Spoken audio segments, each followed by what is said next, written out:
No, it is. Sorry. And I also understand that we have a proclamation that Mr. Graham will read, and I understand that there will be a motion to suspend the rules for us to have a meeting, and I would hope to do that after we have the proclamation, and then we'll go to the consent agenda, and then we are going to move the decision on the UDO, item number 76, immediately after the consent agenda. So is everybody aware of where we're going to be and how we're going to go? So we will start with introductions of those at the dais, and we'll start with our city clerk. Stephanie Kelly, City Clerk. Good evening, everyone. Matt Newton, District 5. Happy Monday, Dimple Ajmera, at large. Braxton Winston, at large. Greg Phipps, at large. Marcus Jones, City Manager. Vi Lyles serving as mayor. Julie Eisel, serving as Mayor Pro Tem and at large. Larkin Eggleston, District 1. Malcolm Graham, District 2. Tarek Carr, District 6. Victoria Watlington, District 3. Patrick Baker, City Attorney. Okay. We begin our meeting with some expression of inspiration, followed by, as I said earlier, the Pledge of Allegiance. So I have the awesome responsibility to give these words of wisdom. So last night I was thinking about it, and I had this words that were written by Bruce Springsteen, our American singer and songwriter. But as we've gone through this agenda, and as I read it after looking about what Bruce would say about America, I thought maybe that I would talk about this in a little bit different way. Because tonight's meeting is the last business meeting of this council that has served a 3-year term. And it is going to have a number of very important decisions. So I wanted to just take a moment to talk about a few words from the principle of Council's Code of Ethics as we begin this meeting. And I'm going to just read a few of the general principles.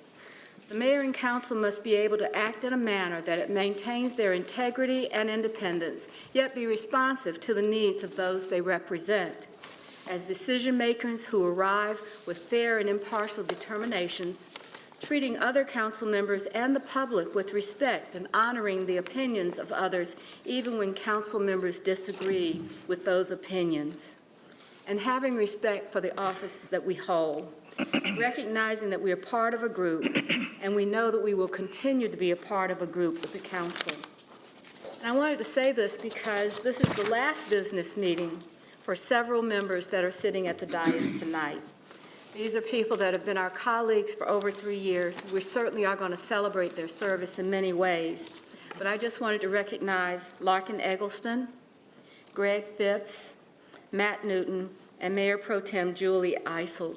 And I want to personally express my appreciation for the work that you've done, the advocacy that you bring to this position, the ideas that you brought and debated, the actions that you adopted and made us possible for us to be doing this kind of work for our citizens.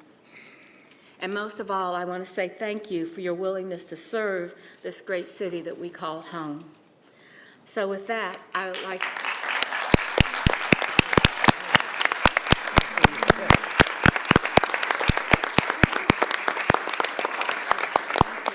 So if you will all join us in our Pledge of Allegiance.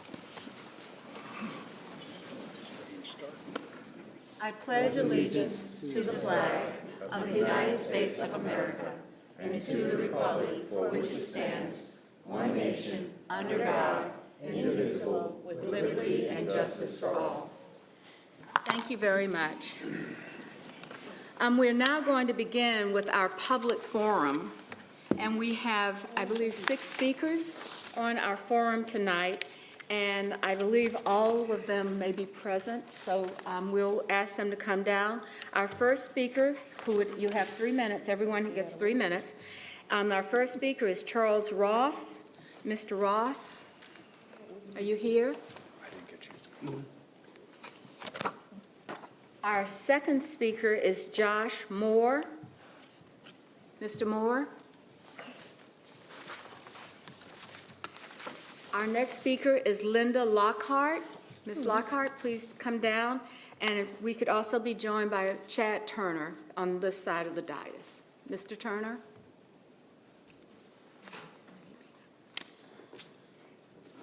Our next speaker is David Hans, or Hans. Mr. Hans, if you would join. Hans, thank you very much for helping me with that. All right, Ms. Lockhart, you have 3 minutes. Good evening, everybody. How you doing? How you doing? All right. Most of y'all know me. I am Linda Lockhart with the Charlotte Fire Department. Y'all know that is my passion. I have been here several times with the same problem. We have a new administration. What y'all did was took the old, brought the new in, but you didn't change anything. The old left, but the new came in with the same ideas and principles. Now, the fire department said they are paramilitary. If that is so, why have they not adapted to women on the fire department? The Army have. They have allowed men to grow their beard, a goatee, but they are giving women Class A for having long hair and wearing earrings in their ear. Have nothing to do with their job. They can still perform their job just as well as the men can. Here it is, 2020, and we still fighting the same goals. We have hired more black women in the 80s than we have now. And they can't say that we are not applying. It has something to do with our hiring process. Things have not changed. It's still the same. And Marcus Jones, I'm putting it on you. I'm putting it on Sheila Simpson. Y'all know what we are going through at the Charlotte Fire Department, but y'all refuse to do anything about it. It's time for a change. I'm sorry that the old ones are leaving, but the new ones are coming in. I will be back and keep coming back until we get a change at the Charlotte Fire Department. It's terrible over there, and nobody seems to care about what's going on over there, because nobody had came in to try to fix it. If you have, it's not working. And we need a change with the Charlotte Fire Department. For it to be 2020 and a woman can't wear her hair long and wear earrings, come on now. We say we are pro-military. Even in the military, they are allowed to wear a dress. In their Class A uniforms, they're allowed to wear a skirt. We can't even do that. I mean, it is ridiculous over there. Where you have a man at top tell you to sweat the small stuff, there's a problem, a big problem. When you have administration at top walks by my desk, don't even speak to me because they don't like me, that is a problem with our head people, and it needs to stop. I will be back. For the new people and the old people, glad to have you back, but I'm going to keep coming back until we see a change at the Charlotte Fire Department. Thank you very much, Ms. Lockhart. All right, Mr. Hans? Yeah. The mayor stole a little bit of my thunder with the code of ethics, but I wanted to discuss this as it relates to some issues I've had with the city of Charlotte over the last 6 to 8 months. I'm a native Charlottean and have lived all my life in Charlotte. The council and the city staff I've been dealing with since last November have made me ashamed to call Charlotte my home. For the past 6 months, I've been trying to get the council's attention to prevent the illegal building of a volunteer fire department station on Woody Point Road. And basically for 6 months, you've ignored me. At this point in time, I really have very little confidence in this council.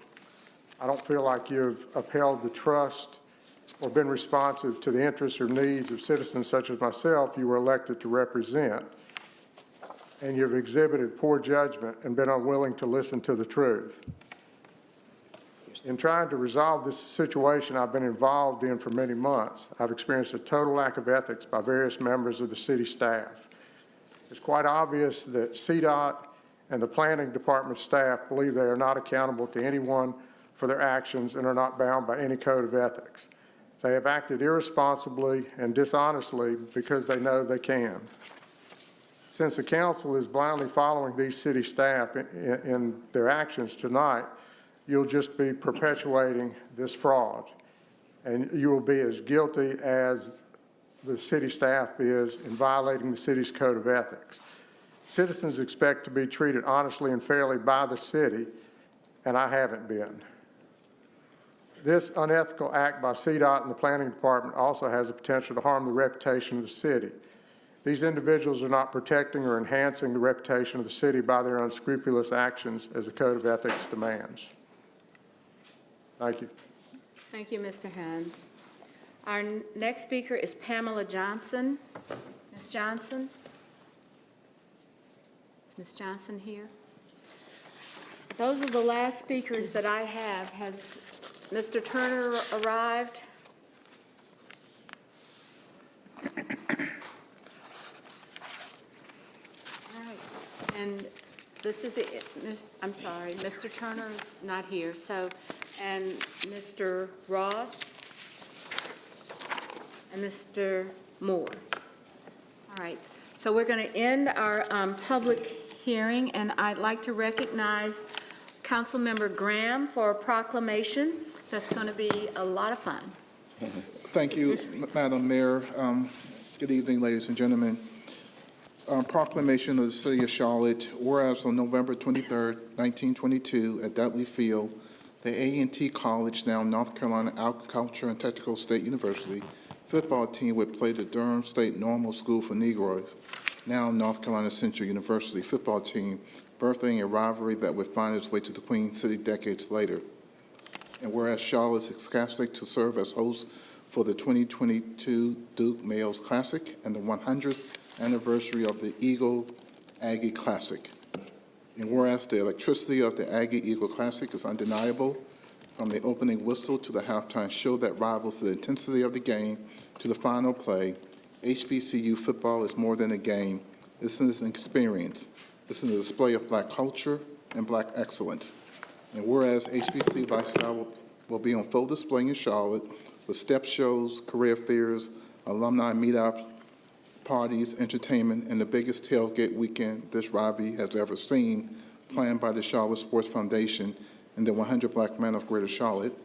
And whereas Charlotte is typically a city of purple and teal and black and blue, but come September 3rd, the city will be awash in maroon and gray and gold and blue for the Aggies of North Carolina A&T. Now, therefore, I, Alexander Lyles, Mayor of the City of Charlotte, do hereby proclaim September 3rd, 2022 as Eagle Aggie Classic Day in Charlotte and commend the observance to all residents. Go Eagles, go. Aggies.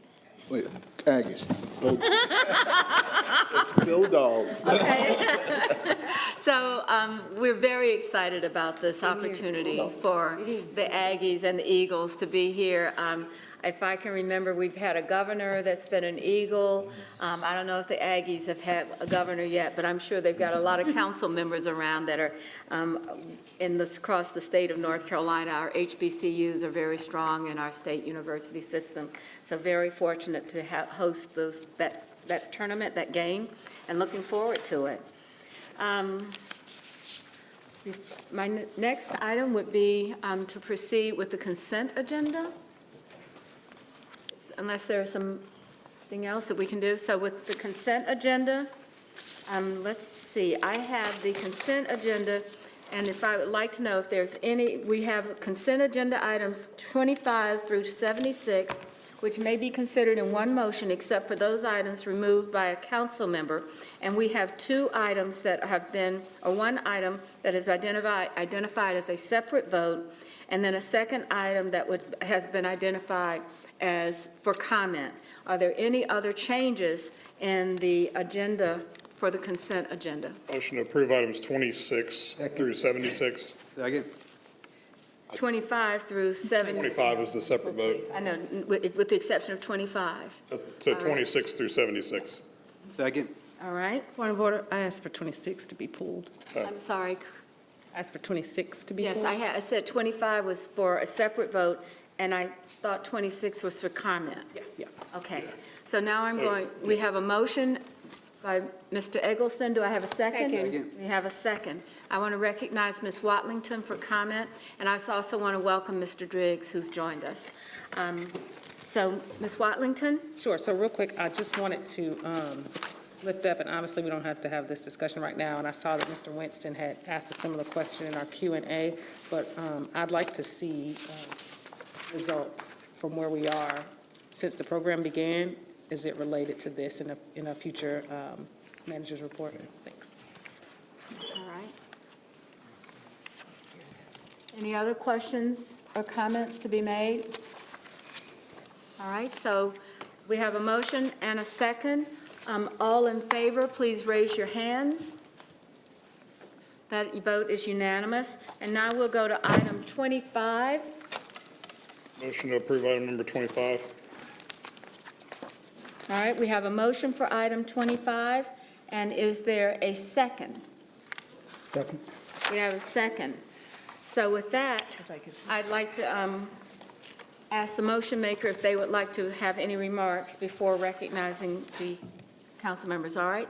Any comments? We'll start with the Mayor Pro Tem, followed by Ms. Ajmira, followed by Mr. Phipps. Ms. Mayor Pro Tem? Thank you, Madam Mayor. The reason I pulled this, and I'd like staff to address this particular question with regards to the design of the Charlotte Transit Center. And while John's coming down, I'll just tell you, Mr. Lewis is coming, I'll just explain why I have a question about it.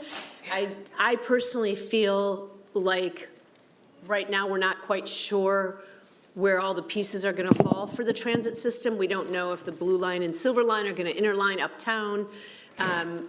We don't necessarily know if in the future all buses should be coming through uptown, or with reduced ridership, if there's an opportunity to really enact Envision My Ride and not have people come uptown. And so it's just confusing to me that we would be approving a $2 million design for the Charlotte Transit Center. And if that's not exactly what we're doing, voting to have a consulting group, are they giving us options as to what the CTC could be? Or are they coming back and saying, here's a design for putting it underground? Because if that's what it is, I can't support it. But for the future council, if this is an open-ended question and what will come back from this design work is, here are your options and here's what you should consider, then I'm fine with it. So if you could clarify that, Mr. Lewis. Well, to your last question, this item before you today is to approve design funding, preliminary design and engineering to do exactly just that. Bring back options, design options for council to consider for replacement of the current transit center. Okay, and I'm saying that really for the benefit of future council, that you all will have you should have, when this comes back, you should have the opportunity to look at it and make that decision. I think we're all a little bit surprised to see it should go underground. If the data comes back and says that's what it needs to be, and you all agree, that's fine, but I wanted to make sure that what we were voting on tonight was not going to be a result that's a foregone conclusion on that design. That is correct. And that's correct, okay, thank you. All right, Ms. Ajmira? Thank you, Madam Mayor. So I echo Mayor Pro Tem's concerns. I just wanted to make sure that this does not bind us to a specific design. So you clarified that. I look forward to reviewing the results of this and making decision afterwards. Thank you. All right. Mr. Phipps? My question was answered, thank you. Okay. I think all of us are very much, I just had a comment for the manager, if I can. All right.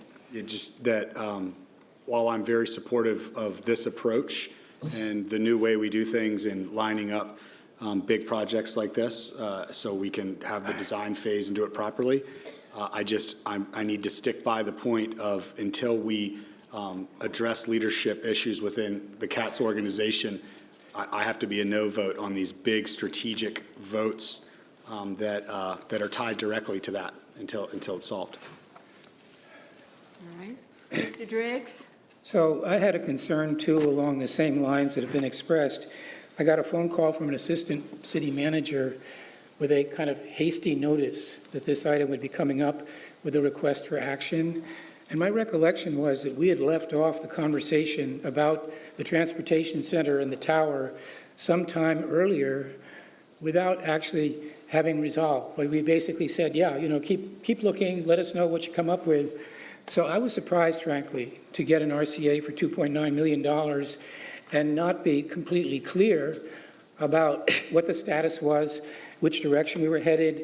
Does this commit us to a certain course of action among a couple we talked about? So I have to say that on that basis, I'm going to be a protest vote of no. I just don't like being dealt with like this. We should have laid a foundation for this vote in a prior council briefing and had a chance to discuss it and gotten caught up, and then we could have voted on it. I don't understand what the urgency was that said that we had to do this vote before there had been any update. Thank you. Thank you. Any other comments from council members? Hearing none. If the motion has been, did we have a motion by Mr. Eggleston to approve A and B actions of authorizing the manager to negotiate and execute a design reimbursement agreement with the caveats expressed by the council, followed by the agreement with those by Mr. Lewis? All in favor, please raise your hands. All right, all opposed? Thank you very much. All right, the next item on our agenda is going to be the UDO discussion. It's item 75 in our existing book.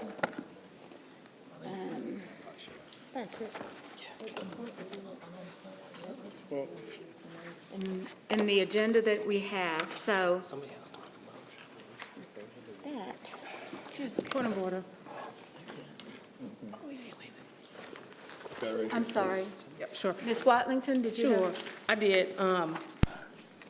I've seen a few emails go back and forth regarding Councilmember Johnson's attendance, and I just wanted to understand. I thought you said that we were going to address that. I just wanted to make sure that we hadn't missed that part of the agenda.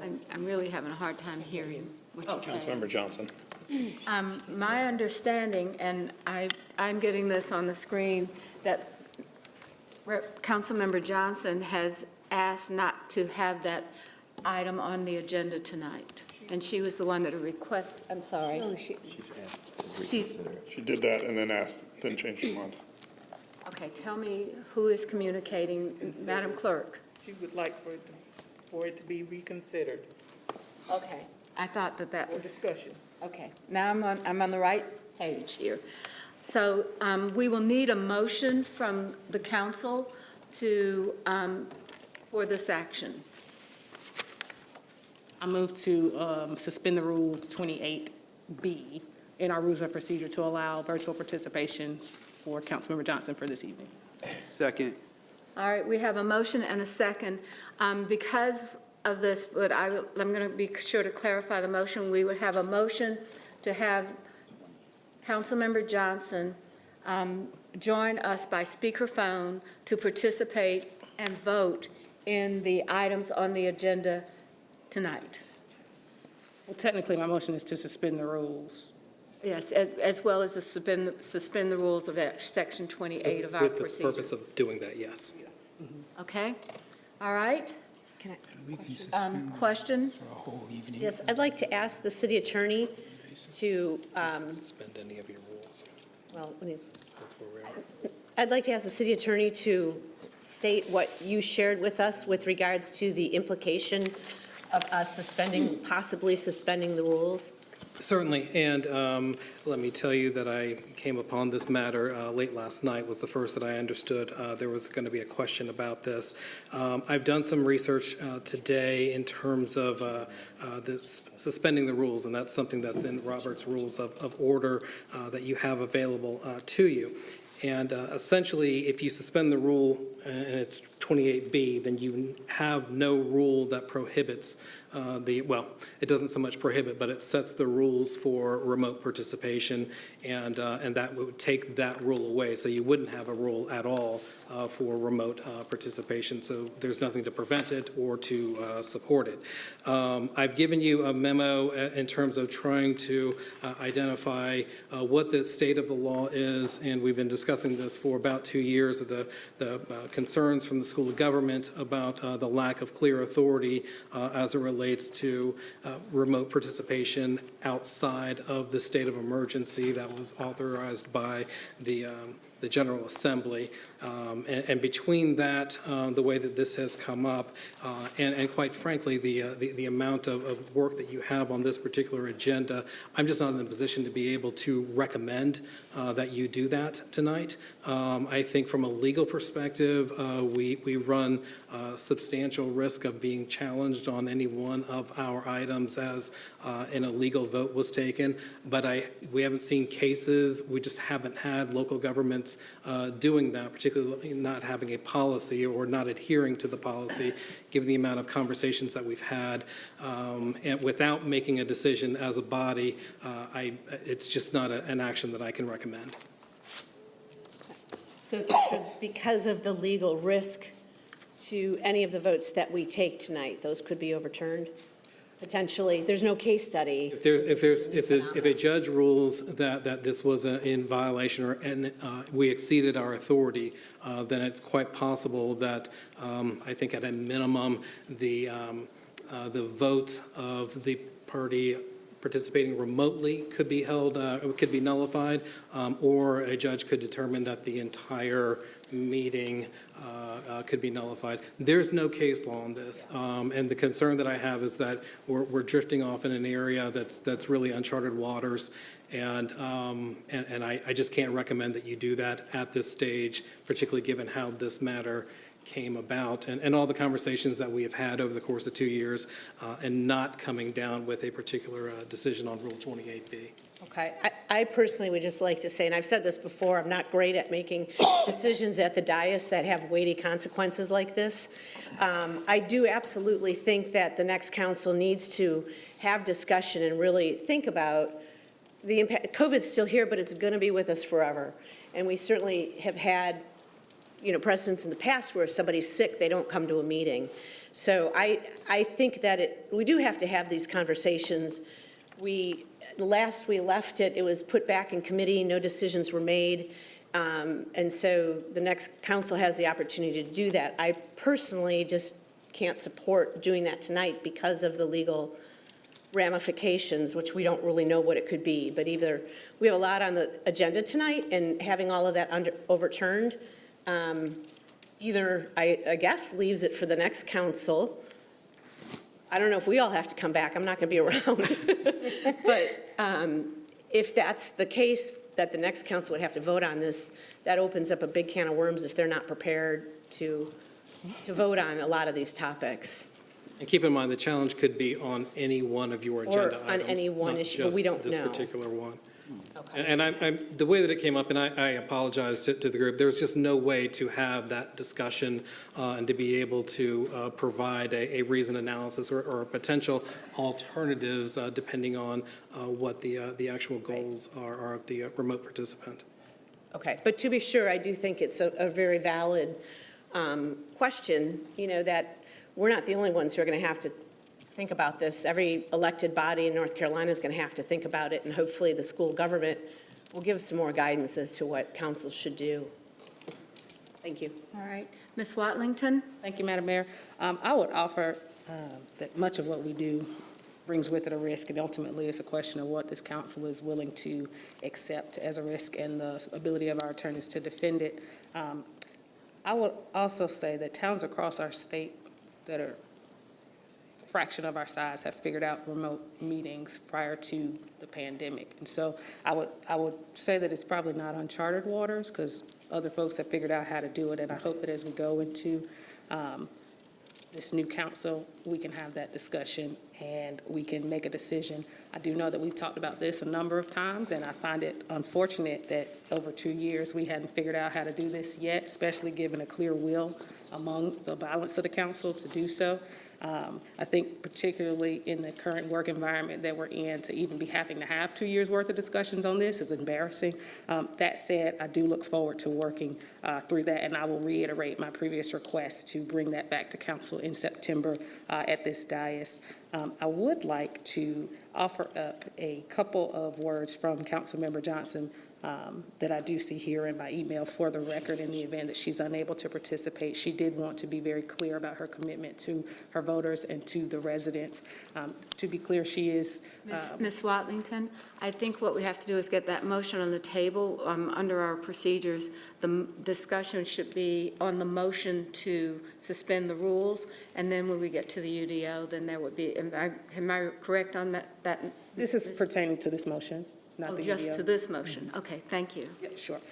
District 4 voters and Charlotte residents, I apologize for my inability to attend tonight's council meeting because I have COVID. Unfortunately, per a previous vote, council has lifted our COVID protocols. That goes back to a previous vote that we took to keep those indefinitely, which was reversed by this council. Although Mecklenburg numbers are currently at a high transmission level and we've successfully met virtually for the past 29 months, we currently do not have a virtual option for council meetings. I apologize to the voters of District 4 that you will not have representation tonight, and to the residents who've asked us to fight for changes to the UDO. I support council. I'll hold that for the future. I look forward to working with our next council to set effective and forward-thinking policies in the future. Thank you. All right. Mr. Graham? Thank you, Madam Mayor. Mr. Attorney, could you kind of help us put it in content in terms of what the governor did last week in reference to why we're having this conversation tonight? Yes. And I think that would kind of put it in a perspective in terms of what we're dealing with tonight. Yes, so back in early July, Governor Cooper issued an order rescinding his original state of emergency that he enacted back in, I think, March of 2020. It expired at the end of the business day on August the 15th. So that state of emergency was tied to a statute in 166 of the code that allowed for and created a structure for holding the meetings, the virtual meetings that we've had for the last 2 years, but that was tied to the existence of a statewide state of emergency. So long as the statewide emergency was still enacted, we had access to that statute. And at the end of the day, in fact, at the end of your last meeting on the 15th, we no longer have access to that statute and no longer have access from a statutory perspective to have remote meetings. Thank you. I think that kind of helps us kind of set the stage better for the discussion. I would argue that's not totally. Thank you. Ms. Ajmira? Thank you, Madam Mayor. So, follow-up question for Mr. Baker. If the rule is adopted soon after this vote, would that give us comfort? Would that give you comfort for us to eliminate Rule 21B? What's 21B? I'm sorry, the rule that... Oh, 28B. 28. I'm sorry. Now I've lost. Please repeat your question. I'm sorry. So let's say if council discusses this topic in our next agenda. And The UDO or changes to Rule 20? changes to the rule where special circumstances are considered, in this case, COVID-19, medical or other reasons where someone could be participating virtually. If council adopts such a rule, would that give you comfort if we were to eliminate that rule today? It would give me comfort that you all have looked at it and made a decision. And keep in mind that we've been looking at this for 2 years, and there hasn't been a decision. And then the idea of using the suspension of the rule process to basically move that rule away so you don't have anything, I think is, from my perspective, I want my clients to be very educated and understand everything that they're doing. And I think that just the way that this has happened to come up, I would be concerned that I can't tell you what potentially could happen because there's no case law on this. There are some, as Councilmember Watlington stated, there are some smaller communities that have taken the plunge and for very limited reasons have created, and one in particular did it before the pandemic happened, but a lot of the larger communities haven't. So we would be out on a limb, and we're a big target. It's one thing that I've learned in my time here is that we are a very, very big target. And I would expect that there would be a lawsuit, and that's where I can't tell you what would happen. So I would at least like for everyone to understand the risk associated with whatever policy comes out, that it's very limited in nature, because some communities have ventured into the pool, probably on the baby pier, trying to, put their foot out there. Other communities, smaller communities, have gone a little deeper, and it's a conversation that I can tell you all city attorneys are having right now with their councils. So I serve on the Budget and Governance Committee, and I think it was last year when the committee had discussed this, and committee had approved or discussed special exceptions in the case of medical or death in the family, or even in the case of caring for another family member. And I know that it was approved at the committee level. Majority of the committee members felt that we needed special exceptions now. So, this is a difficult decision to be made because certainly there is a risk, but at the same time, I do not want to deprive District 4 residents just from their representation. And I think it's important that we let Councilmember Johnson participate because it could be any one of us in that situation. And COVID is still around, so thank you. Mr. Newton? Yes, thank you, Madam Mayor. So, Mr. Baker, just so I understand this, you're saying that if we were to proceed, include Councilwoman Johnson virtually, we would not be breaking law? I can't tell you whether you are or you're not. There are arguments on both sides of the issue, and the school of government has consistently come out with it's unclear. So there is no specific law that says we can't, or is there? If there was a specific law that says you cannot do it, I would have said that. Okay, so there is none. And from the standpoint of other municipalities that have done this, have lawsuits been brought against them?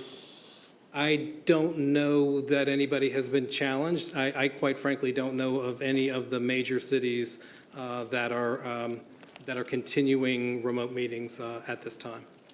Okay, so you're not aware of any lawsuits or anyone challenging prior actions to continue virtual? That's correct.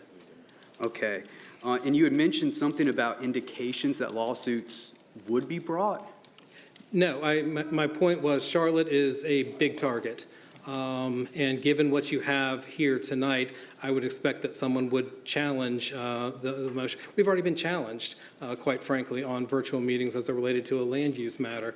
And that was when we had the clear authority to do that. Now, we survived that challenge and we won at the Court of Appeals. But again, if someone's going to get challenged, as I'm sitting here, I'm going to assume it's going to be my client. But we don't know, right? I mean, it's really just kind of speculative at this point. I'm giving you my best information. If I had, a a specific answer to this, I would give it to you. I'm just giving you, I want to make sure that the council understands what it is that potentially is at risk.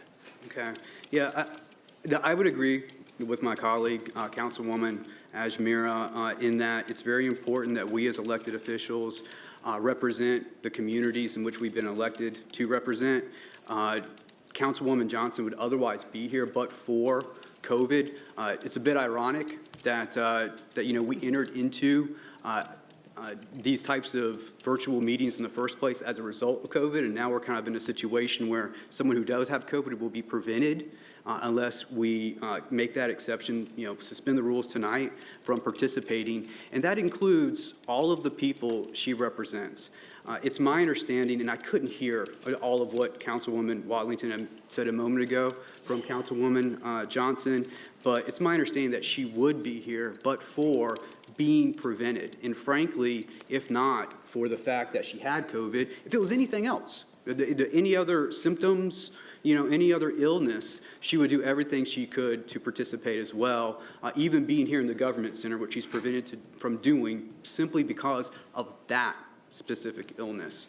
And so, what we have here, I think, is we have a question between what constitutes an unknown, something speculative, and something which we do know, which is democratic representation of the people and the ability for a councilwoman to do just that. And we have the ability, right? We have all the technology in place to make that happen. And so, for me, I would rather move forward with the certainty rather than move forward in some sort of fear of the unknown.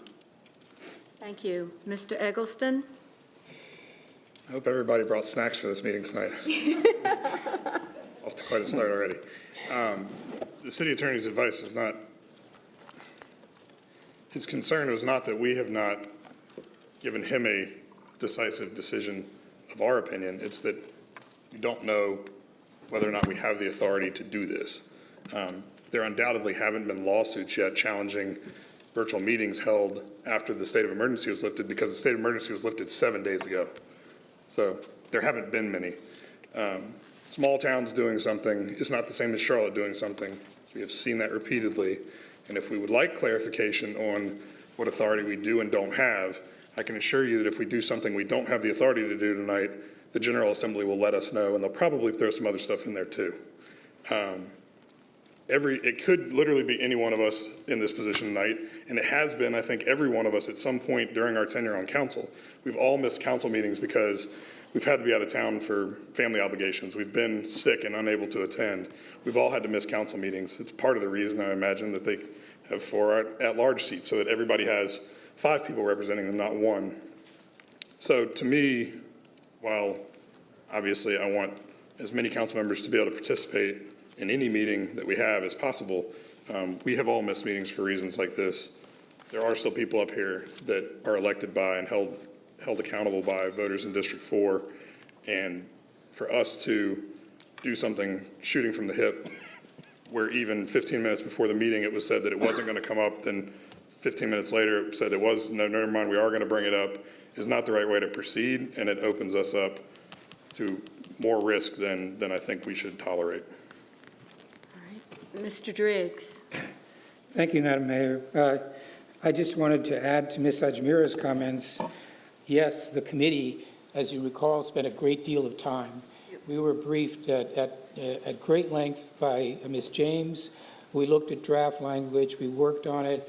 We got to a certain point, and then by, I think it was a 3-2 majority, we passed on to the full council the recommendation that there not be virtual participation except for 2 situations. So I reported that out to the full council, and it was offered as an action item. And that night, there was this unstructured conversation. Nobody seemed to know what to do with it. And so the conclusion was send it back to committee. Now, there was nothing new to talk about, right? We didn't get an instruction to kind of look harder at this or talk further about that. It was just a failure of council to reach a consensus. And that's how we arrived at the position where this is unresolved. I have to say my personal opinion is that we are kind of between a rock and a hard place here. because I would very much like for Ms. Johnson to be here at this last full session of this council, and I think we all would. My concern is that using the suspension of rules process in a situation like this is actually not entirely appropriate to a typical use for that process. And I'm concerned that it sets a precedent where people might see kind of a low threshold for invoking suspension of rules whenever they don't like the rules. So I would like a suspension of rules personally to be a pretty rare circumstance. And the truth is, in this situation, we have a colleague who is sick. That COVID may be kind of unusual, but the fact that a colleague is sick is not an unprecedented circumstance. So once again, I don't think that the threshold, the bar that we ought to be able to clear to actually take the step of suspending our rules applies in this case. And I absolutely feel bad about it. I would hate to be in that position. You can hear me. I was able to come here because I'm not going to infect anybody, but I didn't want to miss it. And I'm sure if there was any way for Renee to be here, she would have been here. But I can't support suspending the rules, particularly in the face of the advice we're receiving from council. Thank you. So now I'm going to call for the vote. No, everyone has been recognized that wanted to be recognized. So the motion was, if I can have the motion repeated, Madam Clerk? Motion was to suspend Rule 28B of Council's Rules of Procedure. All right. So all in favor of that motion, please raise your hand. So we have 3. All opposed? So the motion fails. So we'll go to the next item on our agenda, which is the Unified Development Ordinance. The action is to adopt the Unified Development Ordinance with an effective date of, now do I have the right model? So let me make sure that I have the correct date. 2023. June 1st, 2023. Motion to adopt. We have a motion to adopt and a second. So I thought this might be best. I think almost everyone has some opinion about this. So I thought we would just start and go around the dais for the motion. And I'll start with Mr. Driggs, followed by Ms. Watlington. Thank you, Mayor. This is a difficult decision because what we have here is a substantial piece of work that was developed over 6 years and which addresses many issues of the city and replaces a thoroughly antiquated system of land use ordinances. And therefore, there are many reasons why it should pass. There's a lot in it that's good. For me personally, it has a couple of fatal flaws, frankly. And one of them was that early on, when we were working on the 2040 plan, the preamble to the plan and a lot of the conversation around the plan put a kind of social dimension on this. And it started to look like the intention was to deliver a win to one group at the expense of another group. I feel very strongly that this is inimical to our success in building a more just and equitable society. I think if we keep talking to each other in hostile terms, we are going to obstruct our ability to solve problems. We need to work together. This needs to be a partnership. So that's just one issue. Obviously, the centerpiece of the thing was the 2.1 provision that eliminated all single-family zoning, recognizing that 70% of the land area of Charlotte was zoned single-family. And my own feeling was that again, had kind of a political overtone. It was intended to deliver a feel-good moment to some people and was a sort of poke in the eye to other people. And I don't think it was necessary. I think good policy would have been for us to allow 10% or 20% of land use still to be single-family. And I feel that in particular because that 10 or 20% could have been mature communities and particularly vulnerable communities. So had we done that, we would have reserved for ourselves here on council the right to make a decision when there was a plan to invade vulnerable neighborhoods. And I want to also mention there's a fundamental problem with the premise, this central premise of the UDO, which is you liberalize land use and that increases supply of housing and that brings the cost of housing down.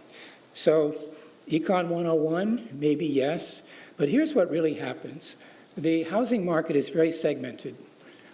So in fact, you have price movements at different price levels that go up and down.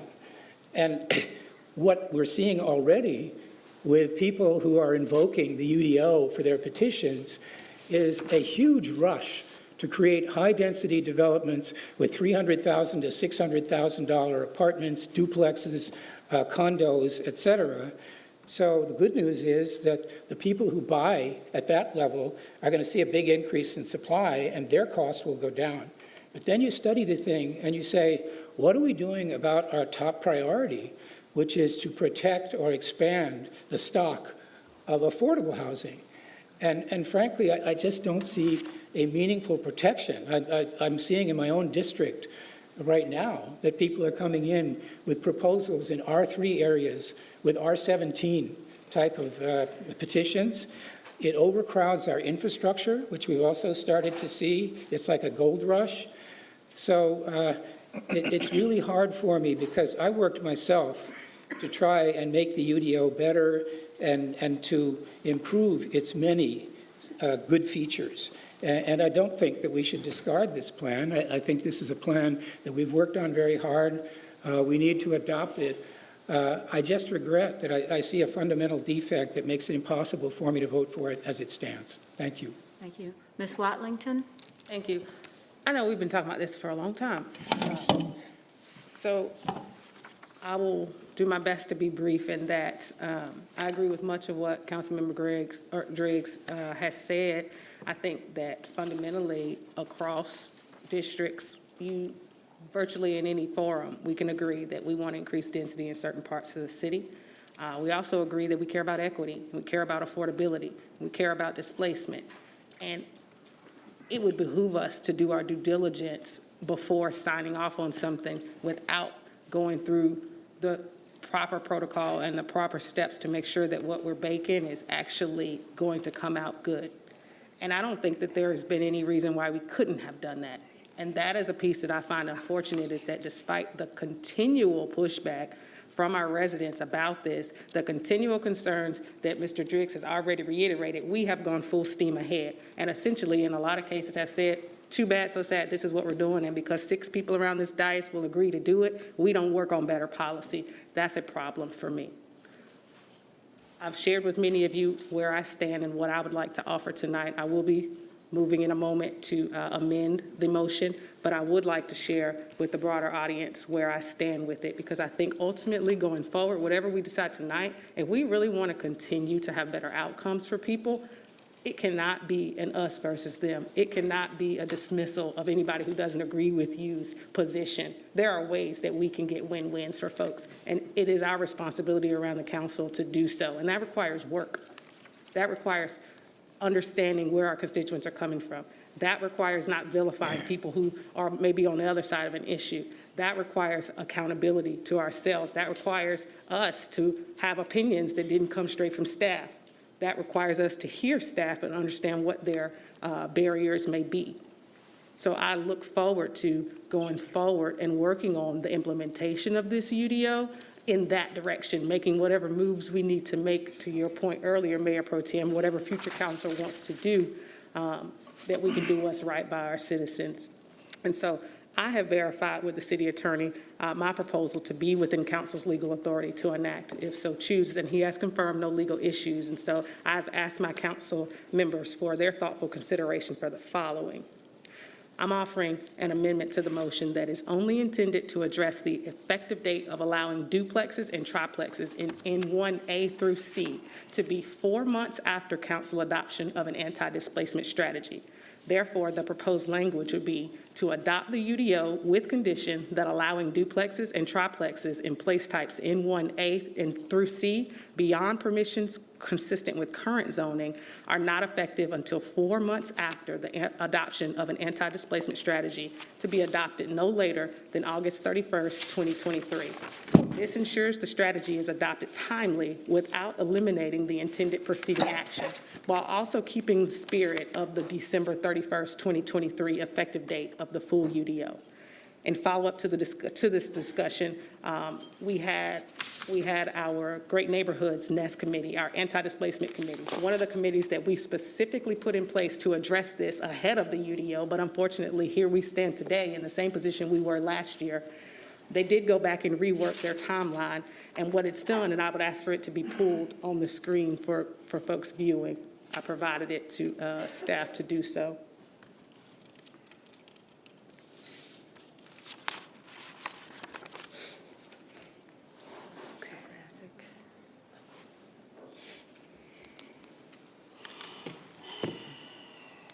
While we're waiting for the screen, Ms. Watlington, are you making that a substitute motion? No, it's a motion to amend. I'm sorry. It'll be a motion to amend. It's here now. I don't see this screen on, however.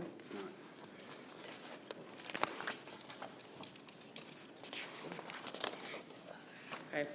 So you can see here that we're front-loading the UDO density analysis to run September 2022 through March 2023.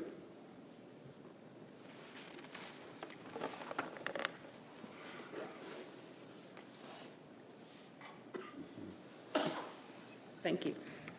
Also, you can see how the short-term NEST priorities and program recommendations align with the fiscal year 2024 budget process, which will put us in a position to allocate any dollars we need to based on what we've learned.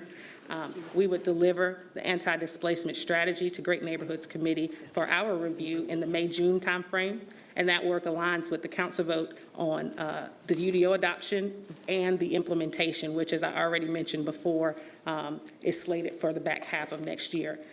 In the meantime, we'll be working on existing programs and continuously improving those so that certainly we can pull together and deploy, as soon as they're ready, additional anti-displacement strategies. And so I do offer this as a move to amend the existing motion in order to do this. That way we can get the benefit of the UDO, but also do the due diligence that we were supposed to do last year for. Mr. Baker, I'm sorry. I didn't know if you were done. I wasn't. That way we can do the due diligence associated with the UDO that we said we were going to do last year when we enacted the NEST committee as well as the infrastructure committee. Thank you. Thank you, Ms. Watlington. Mr. Baker, I believe I'll that... second that motion. It's not a motion. Give me a minute, Mr. Newton. Mr. Baker, I believe that if an amendment is to be made, that the original owner of the motion has to be able to accept that amendment, or it becomes a substitute motion that you may wish to move. So, Mr. Eggleston. That's inconsistent with what I've read in the rules of procedure. If I could speak to that, the motion to amend is separate. Typically, you ask for a friendly amendment, and oftentimes you'll just ask the maker of the motion to add that. But there is a separate process where you can amend a motion, but that requires a vote of council to amend the motion. Which is why I made the motion, and I think So Councilmember Newton seconded it it. is a motion and a second Second. for the amendment, and so I believe the discussion then begins around the amendment for discussion. Is that correct, Mr. Baker? You can still go around the dais like you were. This is not a substitute motion, so you don't have that change where the focus becomes on the substitute motion. At the point of going around the dais, if you so choose, at that point in time, I would suggest that you take up the amendment, and council can determine whether or not they want to vote to amend the original motion. All right. If we don't, then we go revert back to the original? That's my understanding, is that So if the if- amendment fails, then the motion is on the Exactly, table. yes. All right, I'm going to start with the motion, the second motion, the person that seconded the amendment. Okay, and I'll speak to the motion. I think that's what's appropriate, right, Mr. Attorney? All right, so in my estimation, this UDO, which codifies the 2040 comprehensive plan, will lead to gentrification in vulnerable areas within our city. We know that there are areas that are wholly protected in as much as that they have deed restrictions and also the means to pursue avenues to exempt them from the UDO and 2040 comp plan and others that are vulnerable. In my estimation, those vulnerable communities are in both East and West Charlotte, and I don't think we've done enough to protect them. Right now, we know that gentrification is occurring. I think that that's something we can all readily acknowledge, and I think that it's unwise for us to proceed forward knowing that multiple units can now be placed in the areas where singular units have been placed, and to not acknowledge or recognize that those multiple units, those structures in and of themselves, will hold more value than singular structures, thereby running up property values and also property taxes, and in turn leading to gentrification. The Nest Commission was tasked with addressing this issue. They are still undertaking their work.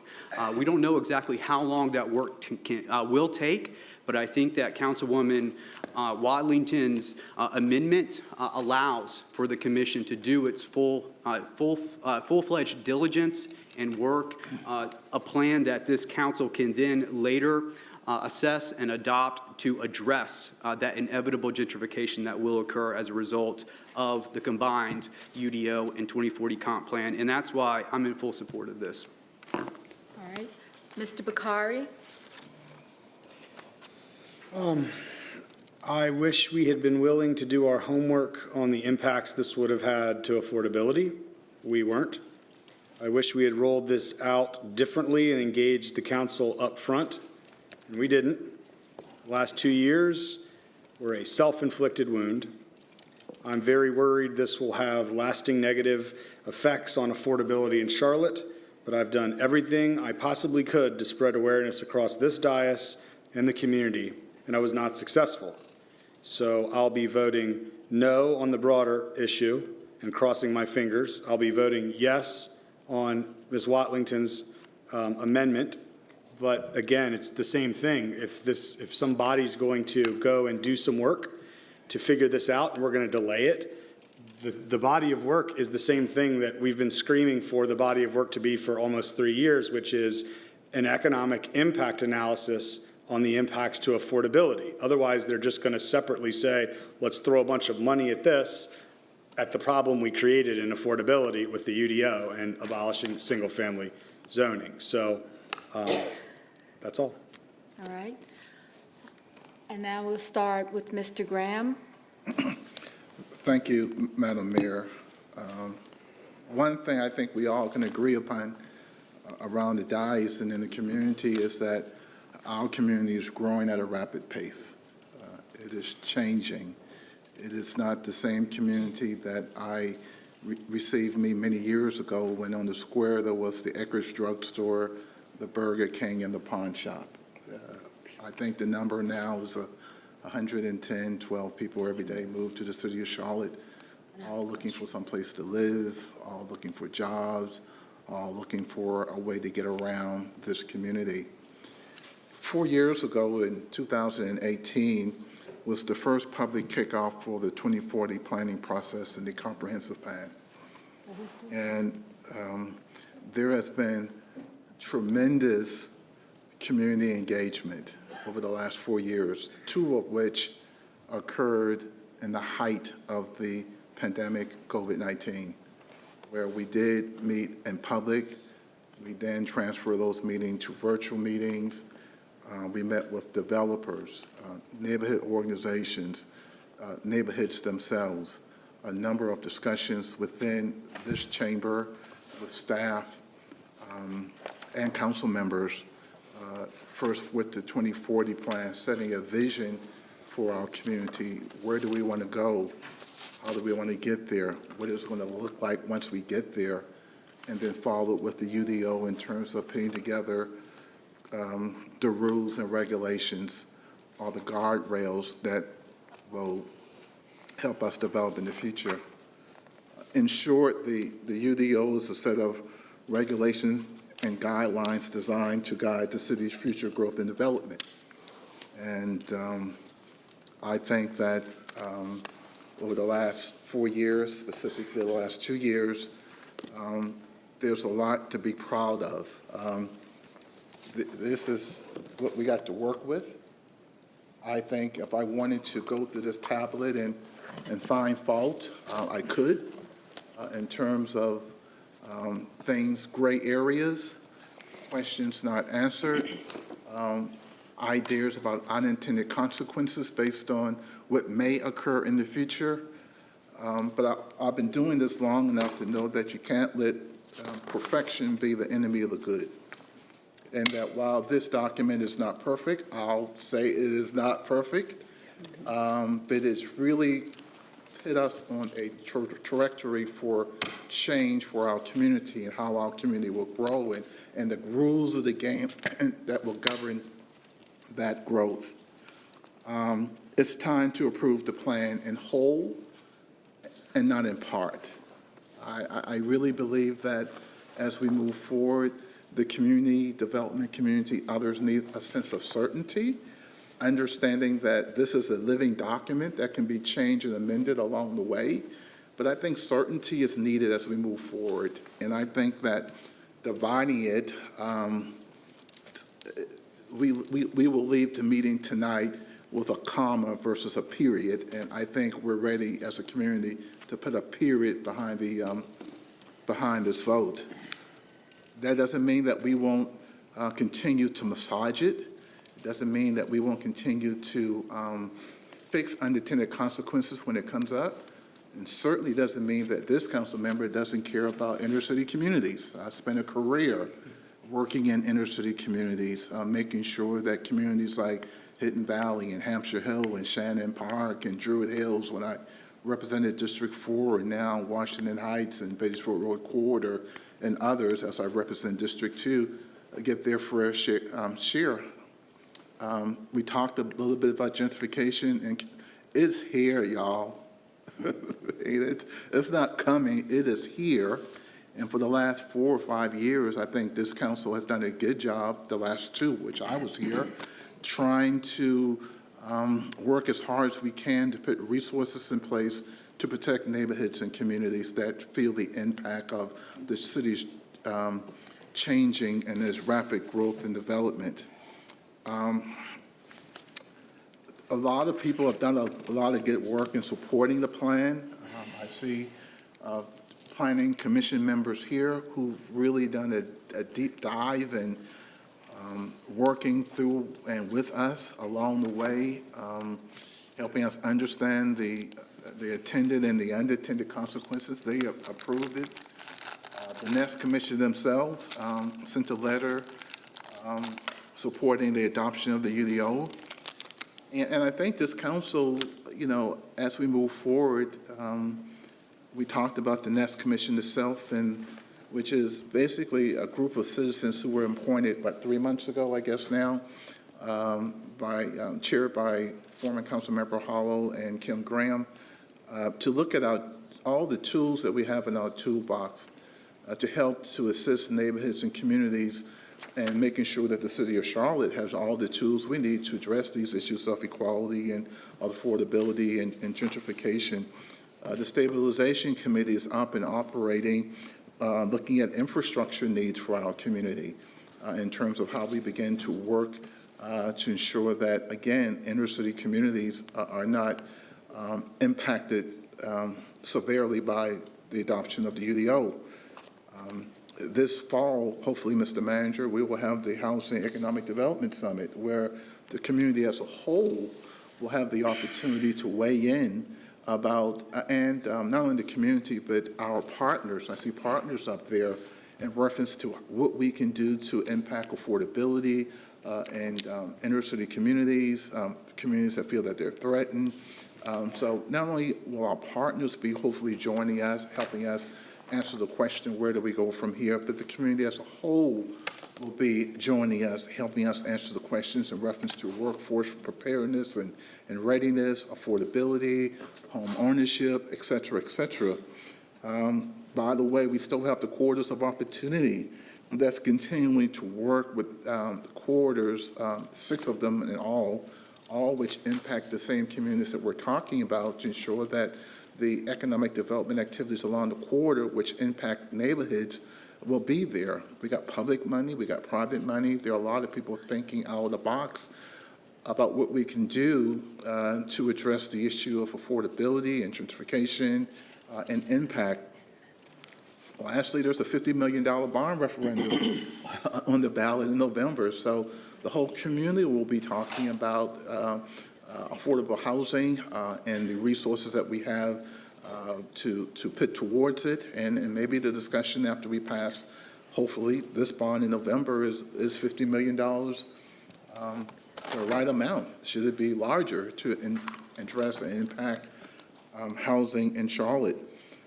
So I'm going to support it, knowing that it is not a perfect document. I'm going to support it because I know that this book that I showed before has been a lot of compromises along the way from neighborhood leaders and residents and developers and staff and council members to get it to this point. As I said earlier, it's not perfect. I'm not going to allow perfection to be the enemy of the good.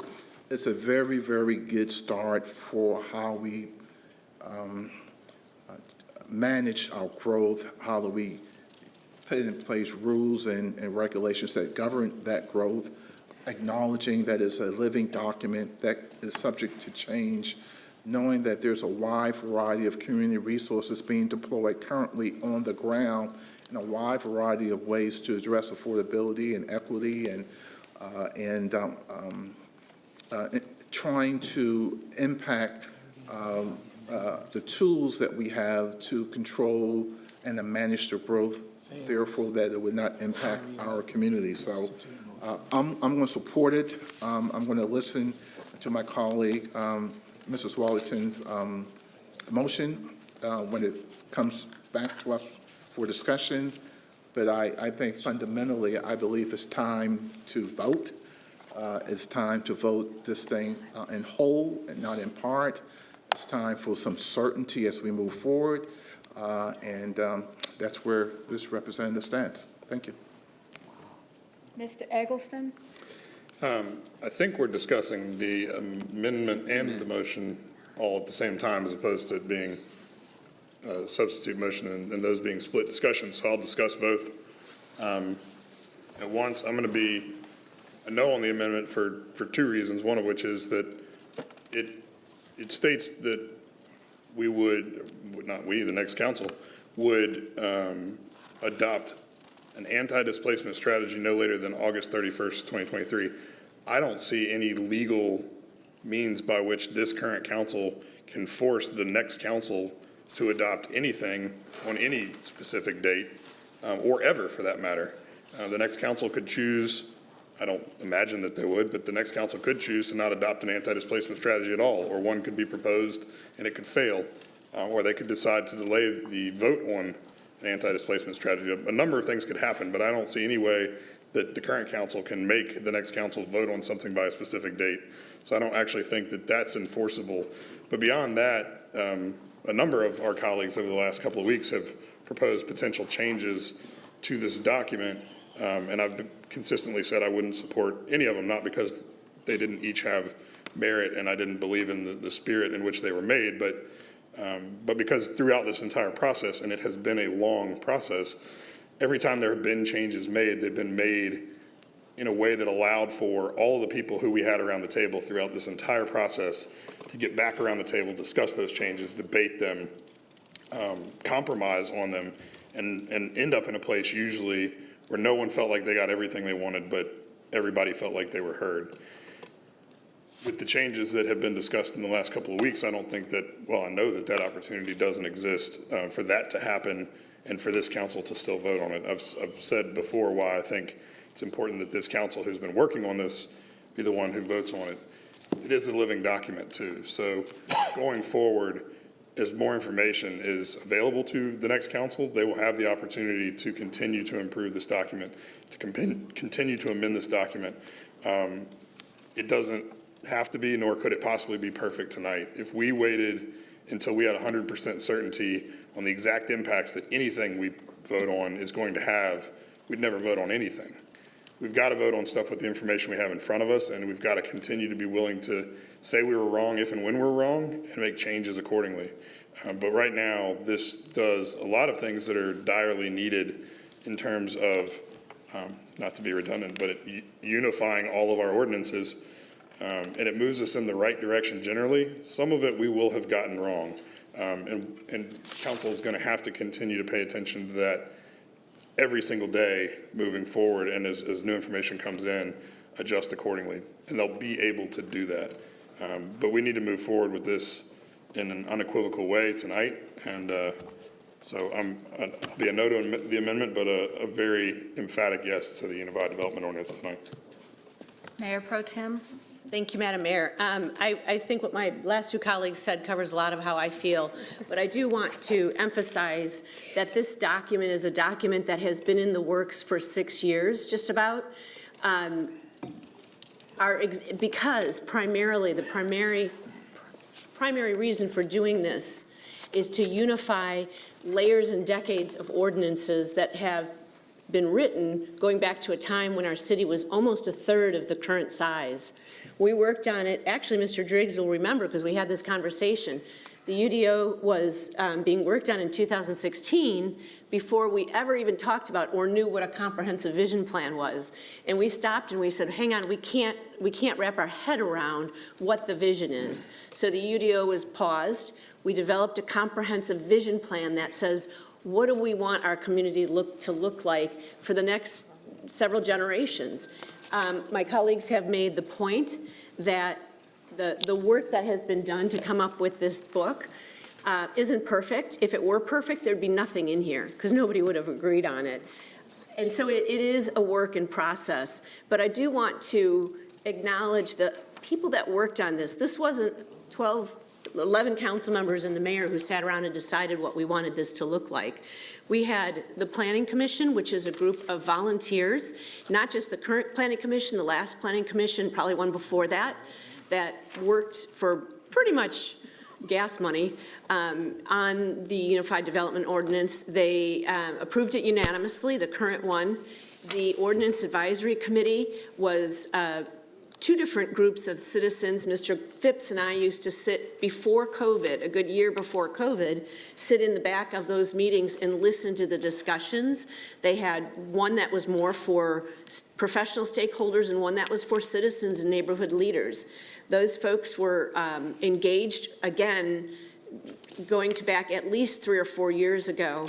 And we have the committees that have been put together as a result of the comments from the Comprehensive Vision Plan, like the NEST Committee, that is working on anti-displacement measures, because despite where we are on these votes, every one of us is concerned about that. And some of us feel that they know what the outcome is going to be. Others, like myself, don't know exactly what the outcome is going to be. And so that was the point of having the NEST Committee, again, a citizen-led group that is going to bring forth recommendations to the next council. They will have the opportunity to vote on that. If we vote on this tonight, it doesn't go into effect for 9 months. So to speak to Ms. Watlington's amendment, whereas I absolutely support the spirit of the amendment, to be able to incorporate recommendations from the NEST Committee into the UDO. But there's a very fine nuance between what was proposed and what we would otherwise vote on tonight. And that is, if we vote tonight to approve the UDO, it goes into effect in 9 months. That is time for the NEST Committee to come forward. It's time for the next council to change it, to make recommendations and change it. They could vote to throw the whole thing out, frankly. But this doesn't go into effect for 9 months. If we were to vote on the amendment, it compels council to have to take a vote to put into effect this provision on single-family houses or duplexes and triplexes. That's the key difference. If that amendment is accepted, there is no way that this goes into effect unless the future council takes a vote. And that is just something that I can't support. If there were a date certain in here that said, Council, the NEST Committee will come forth with recommendations, but in lieu of that, if they never do that, this goes into effect on a date, I would be with that amendment. I would support that. If I'm wrong in that interpretation, Mr. Baker, could you correct me on that? I believe that's correct. I'm going to look to Therese Hagler-Gray to see if she's got any. That's correct. Yes. Okay, so our legal department is saying that while the language is legal, what it does is it says nothing's going to happen until a future council takes a vote to put this provision in place. I think we've worked really, really hard on it. It's not perfect. There are people who absolutely support it. They're sitting here tonight, and there are people who don't support it. And we have the time and the flexibility to continue to work on it. And so therefore, I will support the UDO, but I won't be supporting the amendment tonight. Thank you. Mr. Phipps? Thank you, Mayor. I'm not going to rehash everything that looks like the proponents of this passage of the UDO have already said, but I must say that I've been involved early on in this comp plan process ever since, I guess, dating back, circa 2009. I guess working with Ms. Harmon and Deborah Campbell when we first talked about getting consultants to consolidate all of our ordinances in one.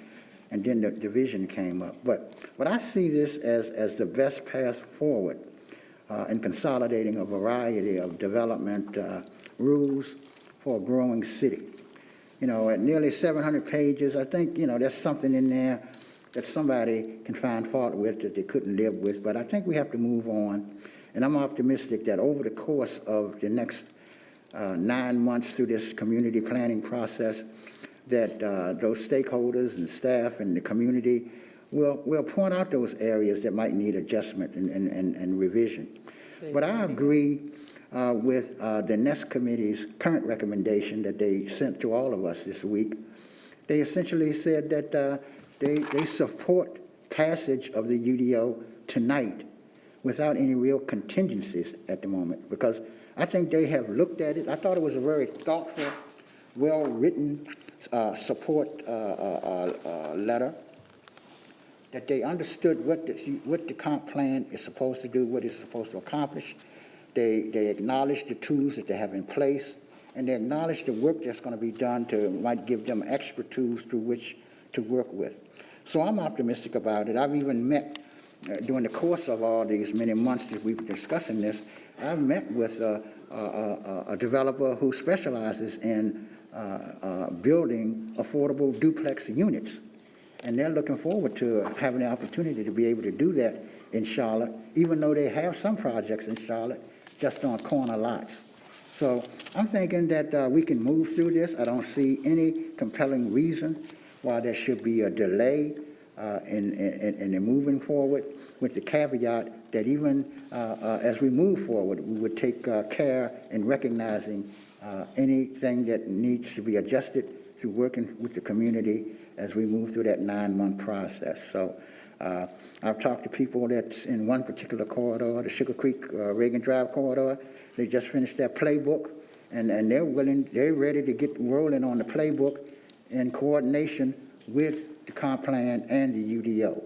So I didn't get any real indication from them that they had any objections to this process other than to get started and get busy and working on that troubled corridor over that way.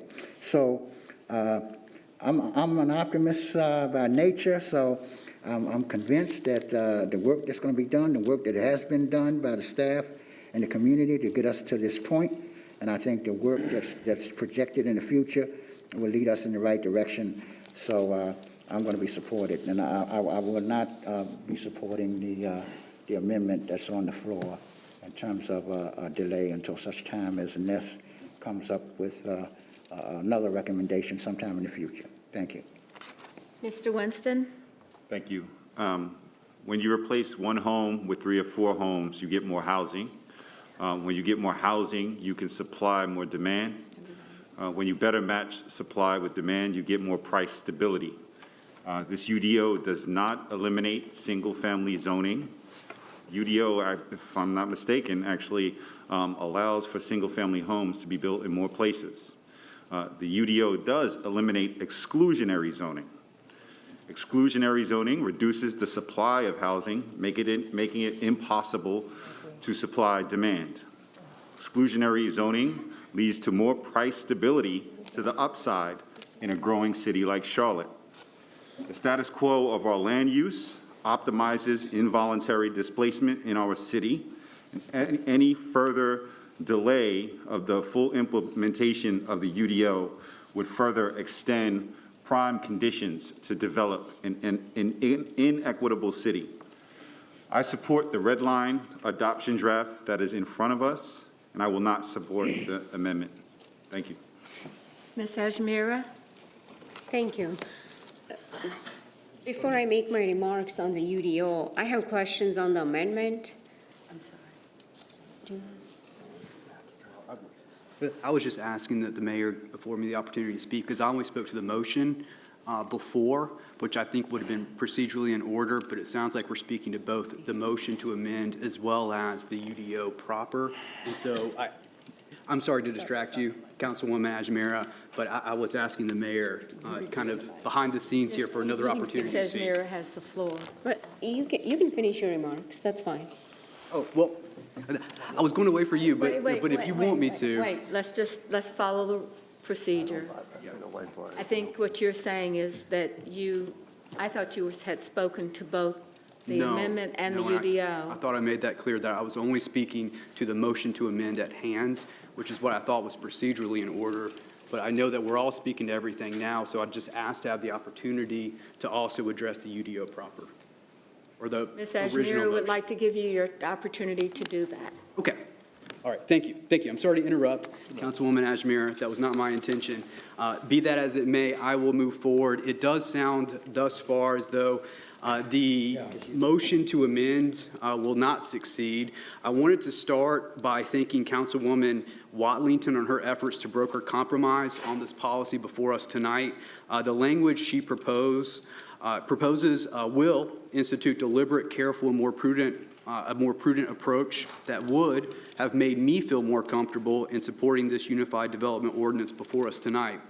However, as I mentioned a moment ago, it would appear as though that language will not pass.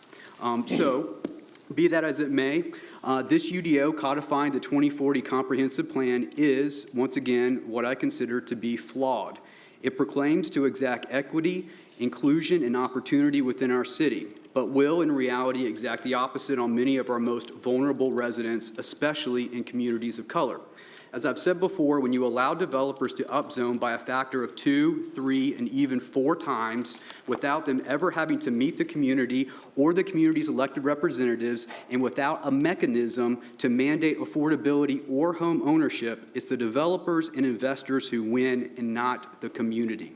Allowing the building of more units will provide residential developers the opportunity to make more money.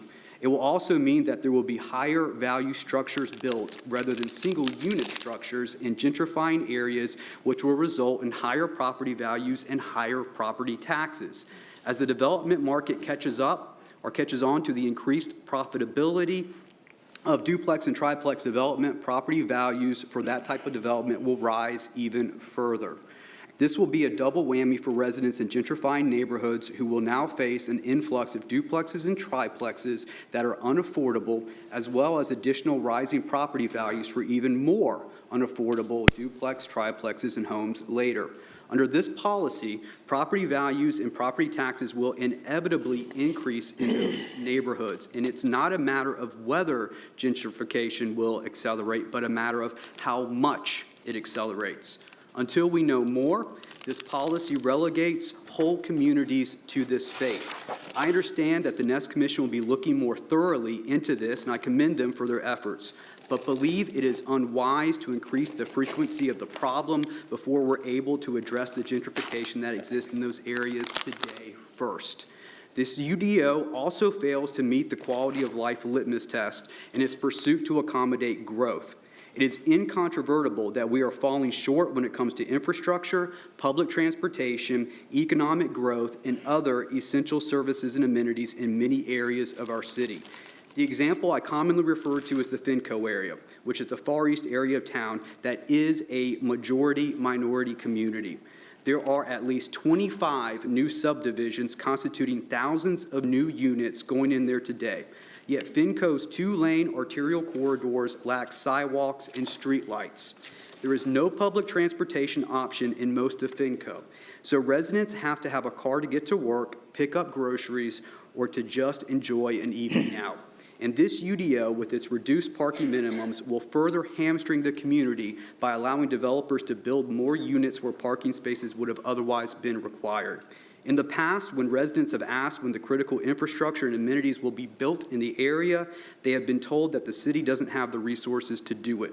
And yet, the policy before us tonight will allow residential developers carte blanche authority to build much more in this area moving forward, all by right, without working or meeting with the community and its elected representatives, and without any commitment or plan for needed infrastructure and transportation other than sporadic, short, and disconnected sidewalks.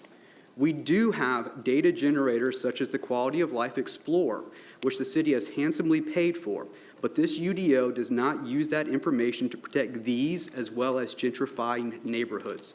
Making matters worse, the communities most susceptible to the pitfalls of this policy will be the ones least equipped to combat those pitfalls.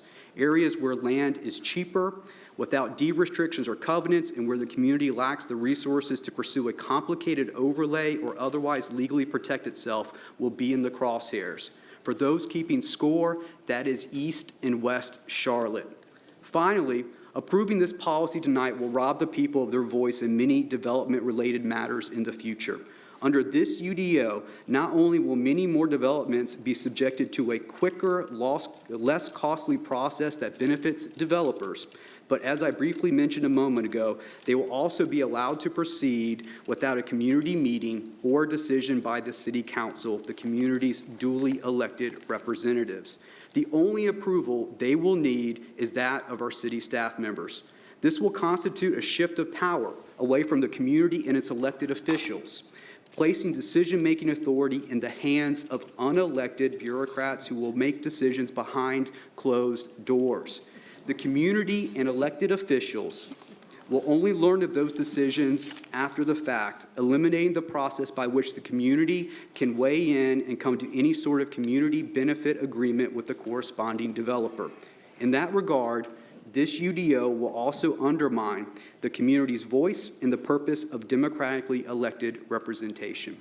On numerous occasions, myself and others have requested that a more thorough, deliberate, and careful approach be taken, one in which my foregoing concerns and the concerns of other council members as well as the community be fully addressed and vetted, one in which we possibly move forward but exempt vulnerable areas until we know how the UDO and 2040 comprehensive plan will impact those areas in practice rather than in theory, and not simply just respond that we will fix the mistakes later. But that's not what we have before us now, understanding that Councilwoman Watlington's motion to amend will likely fail. And I'm not ready to jump into the shallow end of the pool head first just yet, gambling on the futures of so many underserved residents in our city. I believe that our residents deserve better and that we can do better. So for those reasons, on the underlying motion regarding the UDO, I will be voting no, voting yes on the motion to amend. Ms. Ajmira? Thank you, Madam Mayor. So before I make my remarks on the UDO, I have a couple of questions on the amendment. So, Ms. Craig, you could come forward. Could you please share with us how the implementation of this amendment would work, and how would that align with our UDO timeline? So the way that the amendment as proposed would work would be that council would have to take a vote on the anti-displacement strategy, and then would be 4 months afterwards. But as a couple council members have mentioned, if there is no vote on the anti-displacement strategy or it's delayed, that would also delay the implementation of duplexes and triplexes as well. Thank you. So I understand that council will always have an opportunity to go back and change anything that they would like on the UDO document. Is that correct? So the new council could do that after the recommendations are made? That's correct. So we worked closely with Housing and Neighborhood Services as well as the NEST committee, and we moved the work that NEST is doing related to duplexes and triplexes forward. So that was one of their first work items. I anticipate from their schedule that they would finish that work in March, and that would still allow time to make a text amendment to change something should council decide a change is warranted. What has been the NEST committee's stance on this document? I believe all of you received an email in support of the UDO from NEST. That's all I have. Thank you. So the UDO is a living and breathing document. It modernizes outdated regulations, as Mayor Pro Tem mentioned earlier, especially around infrastructure, tree save, open space. And if you ask anyone who has moved to Charlotte recently or who has lived here for many, many years, born and raised here, they'll tell you what makes Charlotte so unique is our rich tree canopy. No other city of our size has the tree canopy that we enjoy today.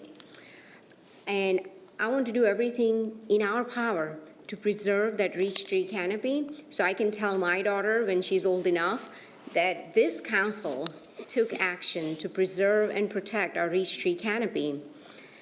While I understand that some of my colleagues worry about the displacement and how this UDO will accelerate displacement, especially of our elderly residents who may not be able to afford to live in our city, and I share those concerns. That's why it's so critical for us to implement anti-displacement recommendations provided by the NEST Commission, Neighborhood Equity and Stabilization Commission. And I expect the next NEST Commission to be cautious in their recommendation, especially on any document that is going to accelerate the displacement of our residents. But their endorsement of the UDO gives me the courage and comfort to adopt the UDO. The members on the NEST Commission cares deeply about the displacement. And they've endorsed this. They've sent us a letter in support. So I thank everyone who have contributed to this document. It truly has been a grueling process, especially over the past year and a half. And I'd like to recognize also some residents who have expressed their disappointment, especially in the final draft, to see rolling back of several protections that were in place in UDO draft number 1 around heritage trees, open space, parking, green space, and EV charging. But this document is a compromise. None of us on the council got everything they wanted in this document. That's how governance works. And that's how the democracy works. Governance is difficult. It's difficult to build consensus to get to 6. That's where the negotiation happens. But still, the overall document makes significant improvements than where we are currently, and that's why I support the UDO. And I appreciate everyone's work to get us to this point. The committee has put so much effort into this, our planning staff, our advisory board, so many organizations, including the Sustain Charlotte, to get us to this point. This is just the first step, and I look forward to continuing to make changes as necessary to ensure that our residents' concerns are continuing to be heard. Thank you. Thank you. Everyone has spoken, and so now we'll go to the, we've had everyone speak, so we need to go. I didn't speak to the amendment, Mayor. I just wanted to make a brief comment about that. I'm sorry, Mr. Driggs. I did not speak to the amendment. I'd like to make a brief comment about that. So I communicated with Ms. Watlington this afternoon that I appreciate the thought behind her action, and I think that kind of beefing up the nest in order to have a good answer to the question of what are we doing about this issue makes a lot of sense. However, I am concerned that trying to get it done this way tonight is not fully resolved, and I don't see why we can't keep working on this and why the council, all the way up until the adoption date, cannot add restrictions or take on board recommendations. And for that reason, although I support the idea, I will not support the amendment. Thank you. All right. I believe everyone has spoken and has expressed their ideas. So now the first motion would be on the motion to accept or to have the amendment as stated by Ms. Watlington, which is the language that we have in terms of The proposed language would be to adopt with the condition following additional duplexes and triplexes in the N1A through C beyond permissions consistent after. It's a long statement, but I'm going to read it. Current zoning are not effective until 4 months after the adoption of the displacement strategy to be adopted no later than 2023, August 31st, 2023. So with that, all in favor of the amendment, please raise your hand. 1, 2, 3. All opposed? Majority, the motion fails. That brings us to the main motion, which is to adopt the Unified Development Ordinance with an effective date of June 1st, 2023. All in favor, please raise your hand. 6. All opposed? 1, 2, 3, 4. The majority passes the motion and the UDO is adopted.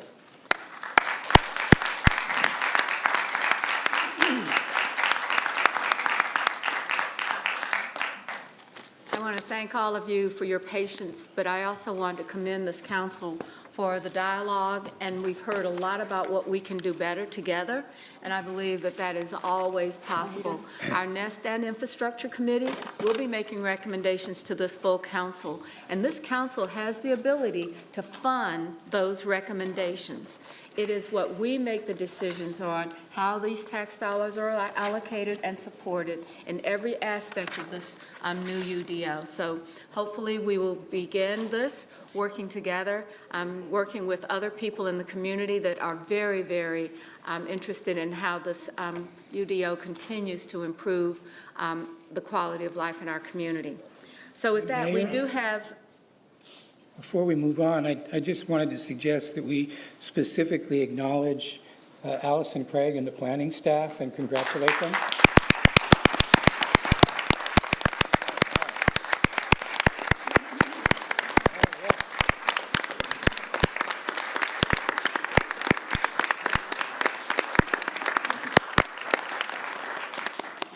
I think that's a pretty good sign of standing ovation, so thank you, team. So.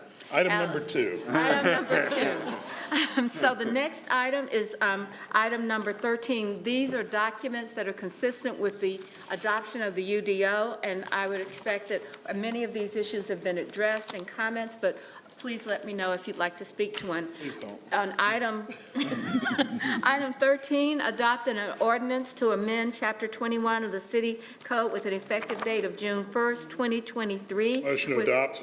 Second. We have a motion and a second. Any further comments? Hearing none, all in favor of the amendments to the tree ordinance? She's a yes, is she? Yeah, so she's a yes, even stepping out. So please raise your hands. So 1, 2, tree ordinance is unanimous, so thank you. The next item is item number 14, the Charlotte Streets Map and Charlotte Streets Manual. Adopt a resolution approving the final recommended Charlotte Street maps and the Charlotte Streets Manual. Motion to adopt A and B. Second. We have a motion and a second. Is there any discussion, Ms. Watlington? Yes, I'd like to understand, what is this context about this Woody Road that we've got in our face, Woody Point Road? That's a different item. Woody Point Road? Yeah. I think that's the fire station. Fire station. That is a fire station, I believe, by Steel Creek. Yeah, no, let me ask you differently, I wasn't clear. I want to know what our response to this is. I know that we've had some back and forth. Where are we today? It's a different topic. This is, Oh, I see what you mean. this is in response to the request on Woody Creek to I see.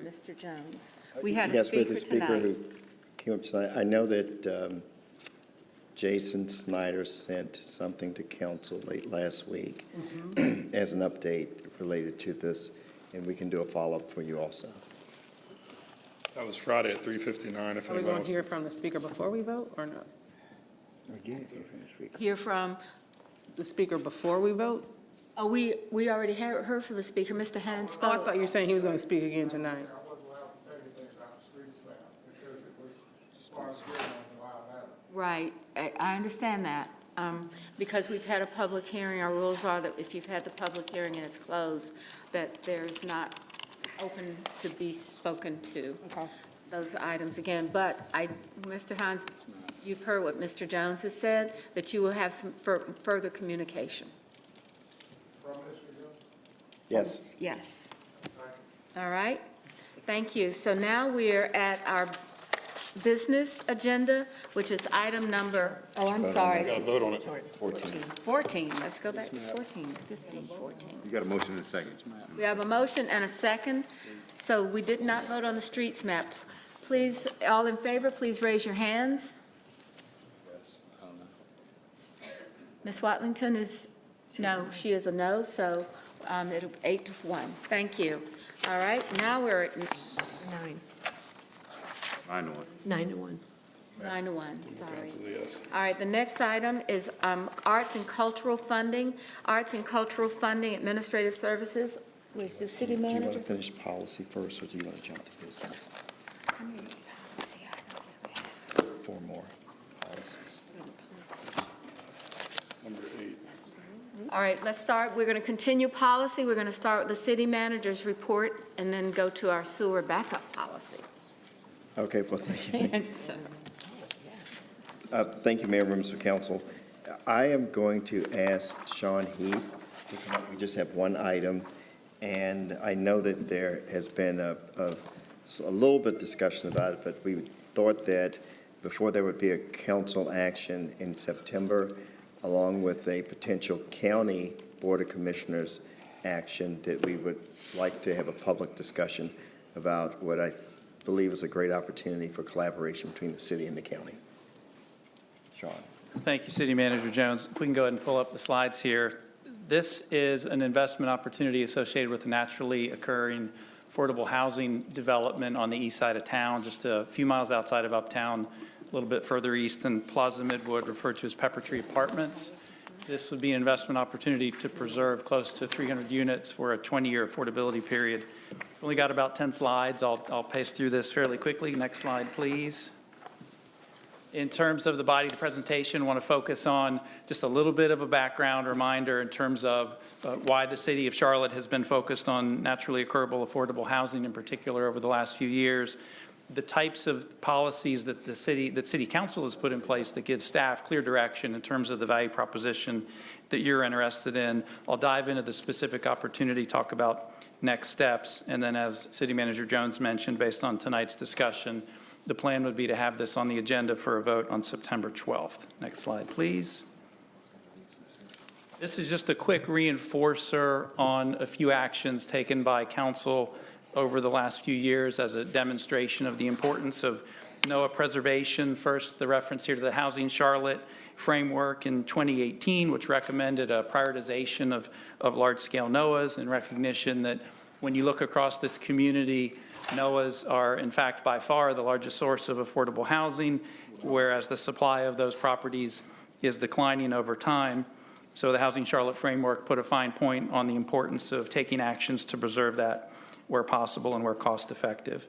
In March of 2019, Council solidified a number of very specific goals and guidelines which have been helpful for staff, so we have a sense for the types of opportunities that you would be interested in terms of the size of the development, the age of the development, the AMI mix, the cost per unit, leverage ratio, et cetera, et cetera. And then in November of 2021, as kind of an offshoot from the emphasis on NOAAs in general, Council took action to establish NOAA rental subsidy guidelines. With Lake Mist was the pilot program, and here you will recall the emphasis is on identifying a way for the city to support vouchers for 30% AMI residents. Next slide, please.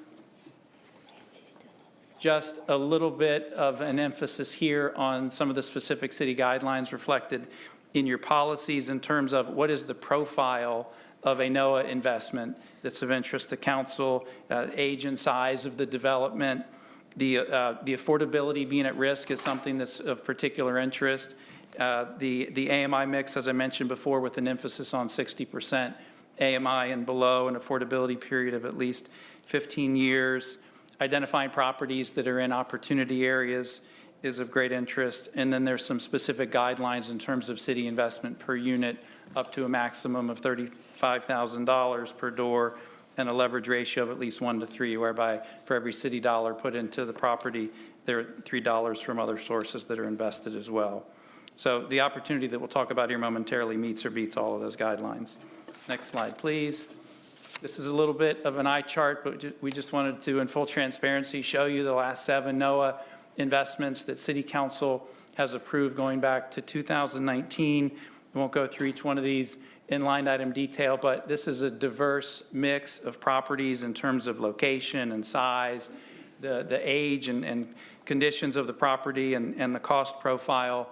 You can see on the green bar near the bottom, that gives a sum total for the 7 previous investments, which have been a little over 1,000 units in total, obviously a significant number relative to the roughly 10 to 10,500 units that the city has supported through the Housing Trust Fund with either new development or preservation of NOAAs.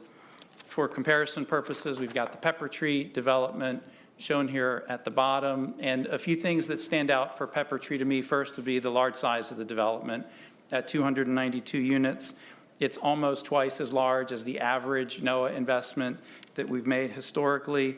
When you look at the total development cost of $55.8 million and the recommended city support at $8 million, those are of course large numbers relative to the previous NOAA investments. That's a reflection of the size of the development, the quality of the asset itself, and then also market conditions, obviously, over the last couple of years. We'll talk a little bit more about city support per unit and the leverage ratio as well on a subsequent slide, but these fall well within our guidelines. Next slide, please. These are a couple of photos of Pepper Tree itself, and the development team is Ascent Real Estate, along with the Housing Impact Fund, which you will recall was assembled with some private sector investors a few years ago. Truist, Atrium, Lending Tree, Movement Mortgage have put their money behind the Housing Impact Fund. The location is on Central Avenue, as I indicated, just a little bit further east than Plaza Midwood, and this development was built in the mid-1980s. Next slide, please. Just to get a little more into some of the specifics around this opportunity, you can see mainly 1-bedroom apartments, 204 out of the 292 units. You can see the current asking rents here for the 1 and 2 bedrooms range from $1,150 for low end on a 1-bedroom up to $1,750 high end for a 2-bedroom. Those numbers are generally speaking below the average asking rates in Charlotte right now, but fast approaching that average. In terms of the proposed plan, one of the attractive features with the NOAAs has been our ability to go pretty deep into the AMI mix.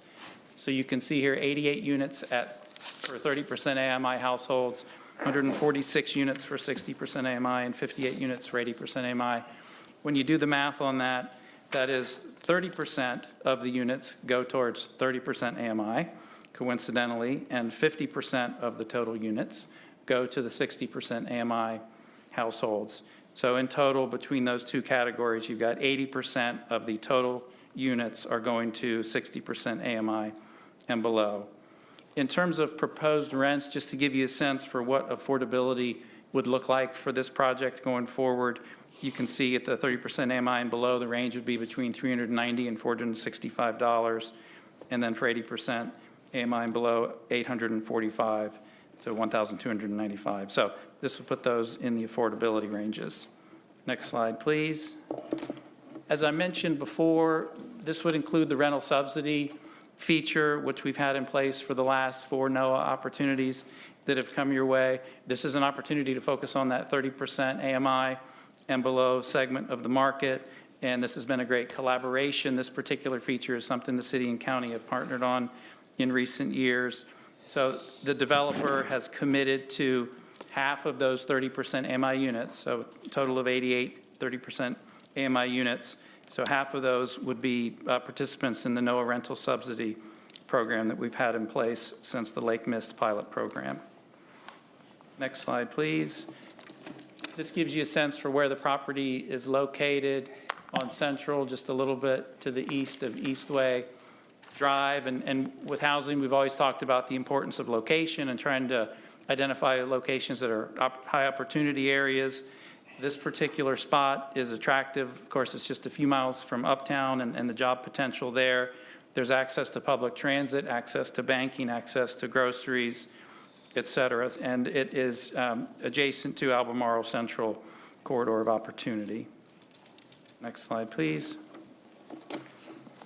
Here on the left is a snapshot of the sources of funds for the overall project. Where would the money come from in order to make this possible? And I think two key points here would be, first, significant private sector investment. And the private sector lines would be a combination of the Housing Impact Fund, which is closer to the bottom on the left side at almost $13.5 million. And then CHOIF is contemplating coming in with equity and debt for this particular opportunity to the tune of $8 million.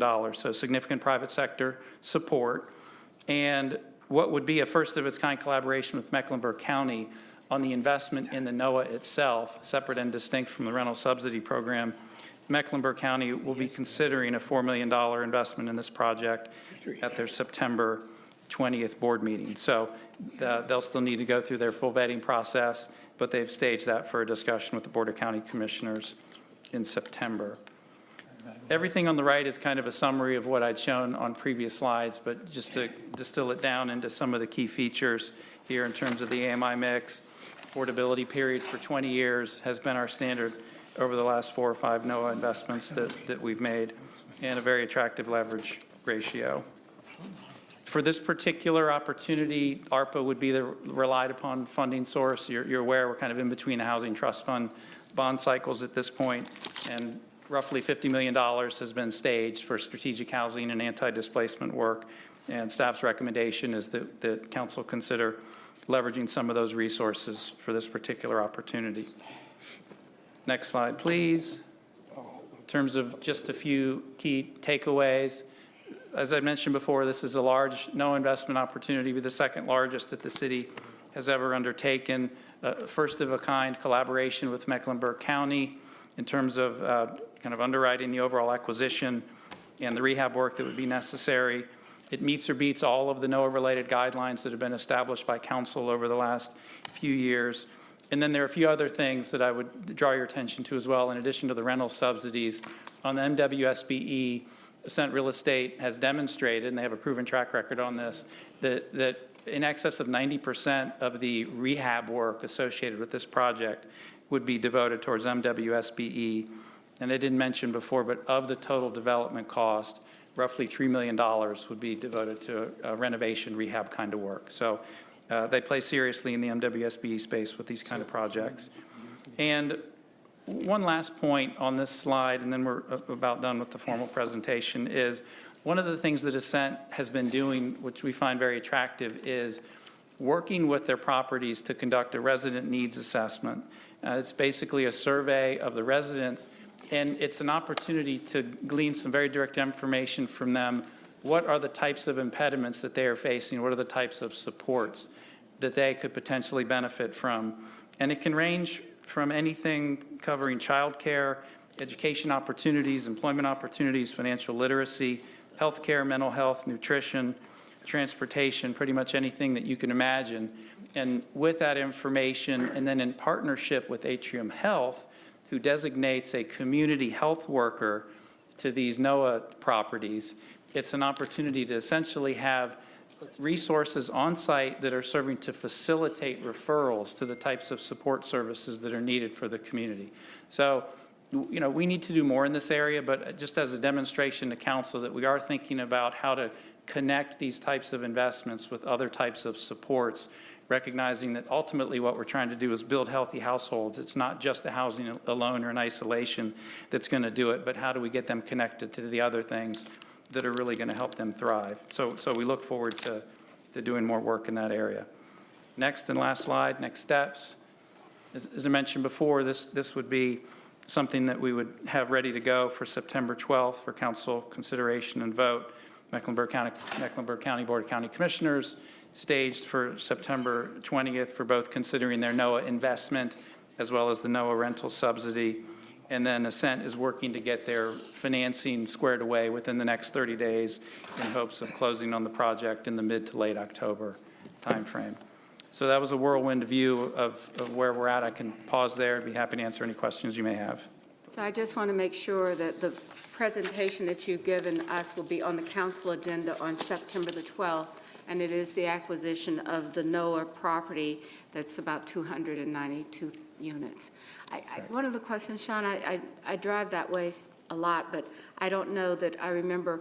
A lot of those apartment complexes were very low density with large yards and playgrounds and things like that. And I'm sure those would be maintained as a part of this. But also, I wonder if there are opportunities to look, is there any way that we could increase the number of units on the site when we're doing the rehab, or the possibility of that as the renovations are being done. I think this is a great example of how we can maintain the affordability of existing units that we have. Any other questions for Mr. Heath? Mr. Phipps? Yeah, Mr. Heath, you mentioned that this pepper tree was located in an area experiencing significant rental growth. I was wondering, are there any areas of the city not experiencing substantial rental growth? Yeah, I appreciate the question. One of the things that we'd be happy to provide is there's a little heat map that shows the percentage of growth in rental rates around the city. And to your point, most all of them are increasing. Some are kind of flattish. I don't know, there might be a couple that are decreasing. I'm not sure about that. But yeah, they're increasing to varying degrees. All right. Mr. Winston? I just want to make a comment. I think this is a significant way that we're finding ways to serve the 0 to 30% AMI population.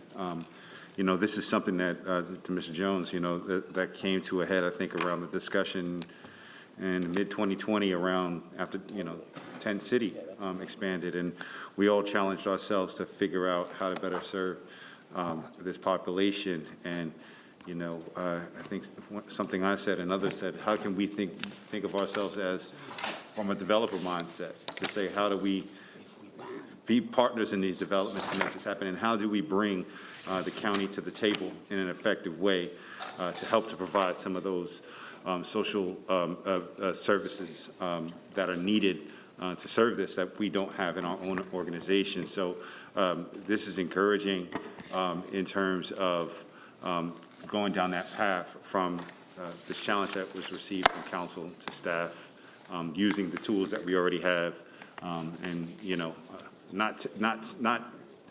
not settling for we don't have enough tools to figure out how to serve our constituency. So this is good stuff. Mr. Jones? Councilmember Winston, I was going down that path, but I'll deviate just a little bit. I see Ms. Hart in the audience from the county, so thank you. Many of you around the dais, this is the point, there was the challenge. How can it be more than just building units? How can we do things with upward mobility? How can we bring in social services to it? So I'm very thankful to Dina and her team for partnering with Sean and his team, and hopefully we can take this across the line, both the city and the county, in September. All right. Any other comments? Hearing none, thank you very much, Mr. Heath. I want to just recognize Nancy Carter, City Council member, still hanging in there in the audience, and current soil and conservation member of the board members. So thank you, Ms. Carter, for being attentive to these issues that are so important, many of which you helped forward in the time that you served on the council. So thank you. So we're going to go to our next item, Agenda 9, item number 8, to adopt a resolution improving revisions to the sewer backup policy. Do I have a motion? Second. We have a motion by Mr. Winston, second by Mr. Newton. Any discussion? Hearing none, all in favor, please raise your hands. That is unanimous. The next item is item number 9, approve the On the sewer backup policy, I had comment. Okay, I'm sorry, I did not see that you had a comment. Yeah. Any, your comments? Yes, so on this sewer backup policy, I just wanted to highlight the revision to this policy.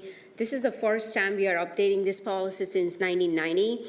And to address residents' concern, recently we had an incident where $15,000, which is the current payout, could not address the residents' damage.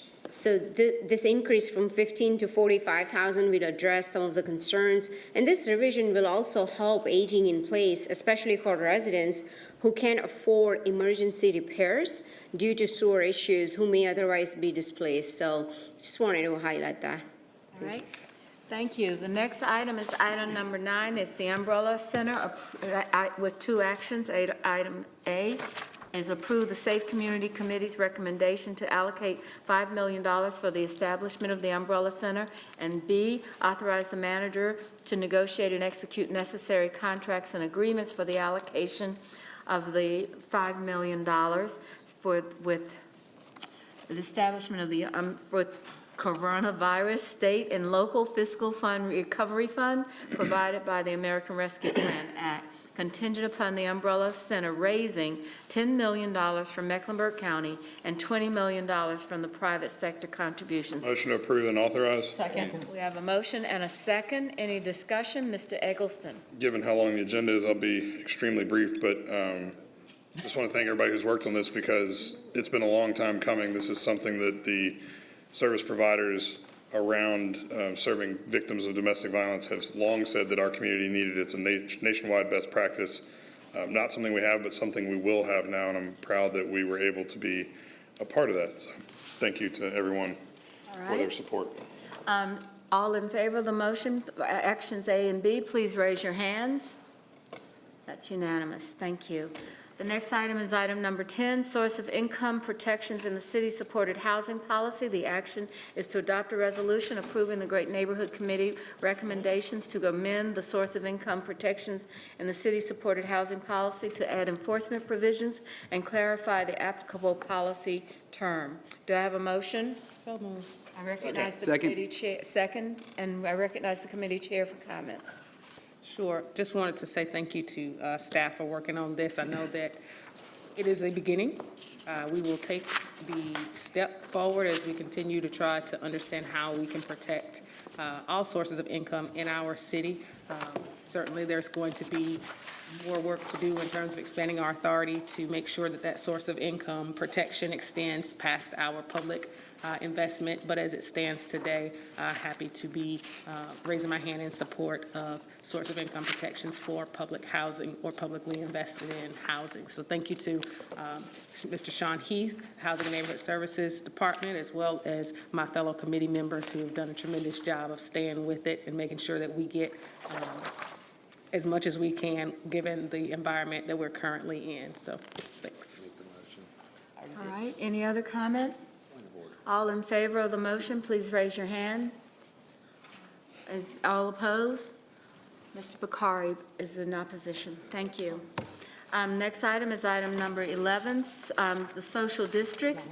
Action A and B, approve the Safe Communities Committee recommendation to adopt an ordinance establishing Chapter 15, Article 15, social districts in the city code, and amend Chapter 15, Article 1, Section 15-3 of the city code to add references to Article 15 social districts.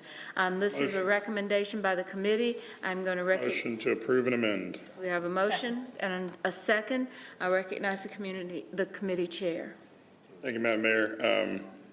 Again, be brief, we've talked about this ad nauseum, but it's a great way for us to be able to help our small local businesses in the community. It will require more work on the back end of this vote by the next council to approve the specific districts that come in, and those districts need to be brought to the next council with plans in place to address some of the concerns that have been voiced by people in the community and people at this dais around quality of life impacts in those adjacent neighborhoods, around the waste that could be generated if single-use plastics were to be implemented as part of this. We want to see a sustainable process. We want to see social districts that are not to the detriment of people who live around them, but are just simply additive to their quality of life and to the success of those small local businesses that will benefit. So this is step one, but I'm glad we're finally taking a step. All right, any other comments? Ms. Sajmira? Thank you. I agree with Mr. Eggleston. This is just the first step of approving the social district idea, not the plan. It can be proved, this social districts can prove to be a catalyst for restaurants, bars, and retail shops However, we do need a solid plan to keep our neighborhoods safe and sustainable. In the past couple of weeks, we've heard from many residents expressing litter concerns around the use of single-use plastic that Mr. Eggleston mentioned about, and I share those concerns. So I just want to, in the coming months, I look forward to working with our neighborhoods and businesses on the implementation ideas to make sure that we are not littering our streets. But today I support this idea and will work on getting a good, solid plan that is safe and sustainable. Thank you. All right. Mr. Bakari? Yeah, I just would, two things. One, emphasize to the community that we aren't voting today on social districts popping up. This is just step one in a two-step process. And number two, just to recognize the really hard work by Councilman Eggleston, who carried a lot of the water on this one for all of us and set up a process by which, this two-phase process, by which a lot of folks around the state are looking closely at right now and thinking about as they roll this out themselves. All right. All right. If no further discussion, all in favor, please raise your hands. And that is unanimous. The next item is Arts and Culture Funding Administrative Services. Item 15, authorize the city manager to negotiate and execute a contract with the Foundation for the Carolinas for administrative services for the city's fiscal year 2023 allocation of arts and culture funding in the amount of $6 million. I have a motion. Do I have a second? Second. All right, we have a motion and a I'm sorry, Mayor Pro Tem and Mr. Eggleston. All right, so Mayor Pro Tem. Thank you, Madam Mayor. I want to comment on this because we brought this back to the agenda after stalling it on the last vote, and I think it's really important to acknowledge why we did that. And a lot of council members even weren't fully informed because this has been something that's been going on for quite a while. Council members, including on the past council, recognize that the traditional model for arts funding in our community that has existed for 60 years in Charlotte was that the Arts and Science Council would solicit arts funding from private donors and allocate the money it raised to arts organizations. But in recent years, over the past decade, private donations to the ASC have virtually dried up for reasons that are within and not within their control. There has been pressure on local governments to replace this funding, and Charlotte has, in fact, increased its commitment and has partnered with private donors to create a stable arts funding schedule of $12 million a year for 3 years, ending in fiscal year 2024. However, because these funds were not raised by the Arts and Science Council, the city and its partners decided that they could establish their own priorities and procedures for allocating funds rather than turning them over to the ASC grant-making process. And this decision was supported by the belief that it was supported by the belief that the arts funding tax referendums in 2014 and 19 failed because the public did not want the ASC to have the same latitude to allocate public dollars that it had had when it was raising money itself from private sources. And so the City Council, members of the council, really took a look at this and said, the arts is important to our community. We can do better than this. We can approach this differently if we agree to be bold and to say that we will find a way, an end goal of finding a permanent source of funding for the arts sector, but we also want to have a voice in how that's done. It is our job to look at our tourist economy and our economic development economy. I think heretofore a lot of people didn't consider the arts sector to be an important sector that hires people, that attracts people to our community. That means filling up our hotels and our uptown restaurants and restaurants around town. And so that's why we agreed to this plan with the Infusion Fund to partner with the private sector for 3 years and allocate funding in a different way while we were taking on financial support to execute a culture vision plan. We appointed board members. The private sector also appointed board members that make up the Arts and Culture Advisory Board, and we did give them the authority to allocate the funding from the first fiscal year and the second fiscal year. What didn't happen was clear communication from this council as to what our priorities were. And first and foremost is that it would not be presumed that the ASC would be ultimately the funder and the only funder, again, for the arts and culture sector. We do want the Culture Vision Plan to come up with recommendations, but we also have to acknowledge that the council ultimately will be the ones that decide whether or not we want to either allocate a portion of our existing tax or future taxes to support the arts and look at it through a totally different lens. And so I don't think that we gave enough direction to the Arts and Council Advisory Board, and that caused a lot of confusion. And I'm not sure that was completely in our control to do that. And so moving forward, although I think it's important to honor what the Arts and Culture Advisory Board has recommended, even if we don't necessarily agree with it, the only way to fix that going forward is that the City Council needs a vehicle to convene, to establish and track a set of funding principles and priorities with the end goal of identifying a permanent source of funding for the arts sector. There also has to be clear and consistent communication between the City Council and the Arts Advisory Board going forward in a way that we can communicate with them and so that they understand what our priorities were and what led to this in the first place. And I also just want to recognize the commitment made by the Arts and Culture Advisory Board members. They are putting far more hours into this process than they had anticipated, than we had anticipated. But I want to recognize that this is a really transformational effort that we are taking to not only support our organizations, including the ones that are living in our buildings that we own, the 6 or 7 arts buildings that we own in the community. We have a vested interest to make sure they not only succeed and thrive, but we also want to find a better way to support individual artists, small arts organizations, other sectors that in the past might not have been considered to be arts and culture. So we want to keep an open mind about this, but we also want to be very clear about why the council started this to begin with, and that was to put more money into the arts and cultural sector, not necessarily to fund existing funders. And so with that, that is why I support this motion. I think it keeps us on track with the Culture Vision Plan and lets the advisory board members know that we respect and we appreciate the hard work they're doing. And we hope that we can all communicate better going forward for the final fiscal year of this, of the Infusion Fund. Mayor Pro Tem, can you tell us the schedule for the cultural plan? So the Culture Vision Plan has just started.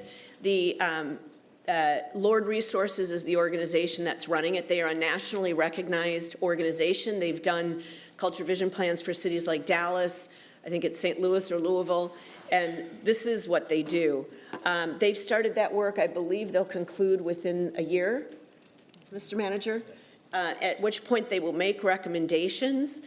It's going to be a very open process where community members can engage and get involved. What I would ask of the advisory board when they continue to meet is to not only give the public an opportunity to share how they feel about what constitutes arts and culture, what could be funded, what the needs are of that community, but also hear from our organizations that have been around for a long time. They've got tremendous institutional knowledge that they bring from other cities. I've heard from some of them talk about cultural tourism grants, all sorts of ideas that we've never had here in Charlotte. And so that will be done through the process of developing this Culture Vision Plan.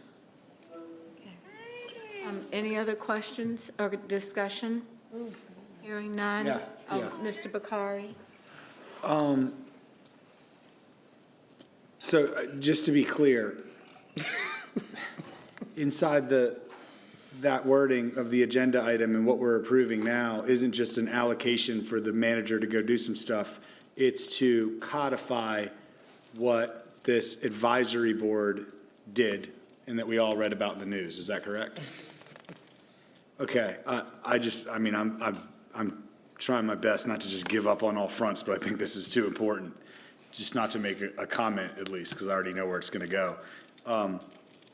We were crystal clear when we set about this path, that we would put a pool of money larger than we ever had before, next to the private sector's match, larger than we ever had before, and we'd move forward in parallel. The city council would set to designing our ultimate policy vision statements, while in parallel, the manager would hire a head of arts and culture and appoint an advisory board, not a voting board or anything like that, so that we would meet in the middle and form a plan, an arts and culture roadmap and plan for the future once we finished our vision policy, and that would inform these other things.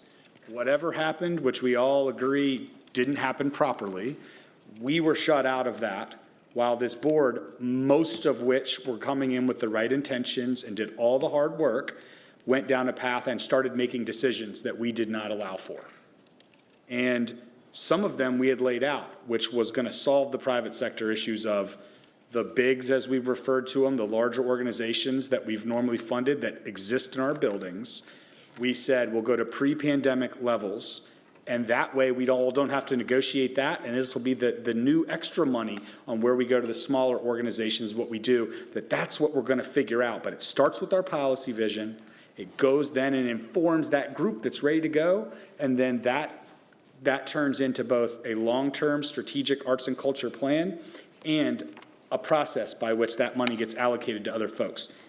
Somehow, the ASC hijacked this process, and they cut themselves a larger check to be able to then fund themselves and their overhead as a portion of it and give money out that was ours to give through this process. No idea how that happened, but that was not correct, and that shouldn't have happened. So you guys, this is going to get passed and it's going to be voted through, and I think it's a terrible mistake because it took 20 years for us to get to this point where we could reset the deck and set the future for a new way of funding arts and culture in this community. And that is being hijacked, and we are going to lose this opportunity, and it will take another 30 years before we ever get in that bat like we have right now. So I sit here and it just kills me inside knowing how much work we put into this, that this is all falling apart on us right now.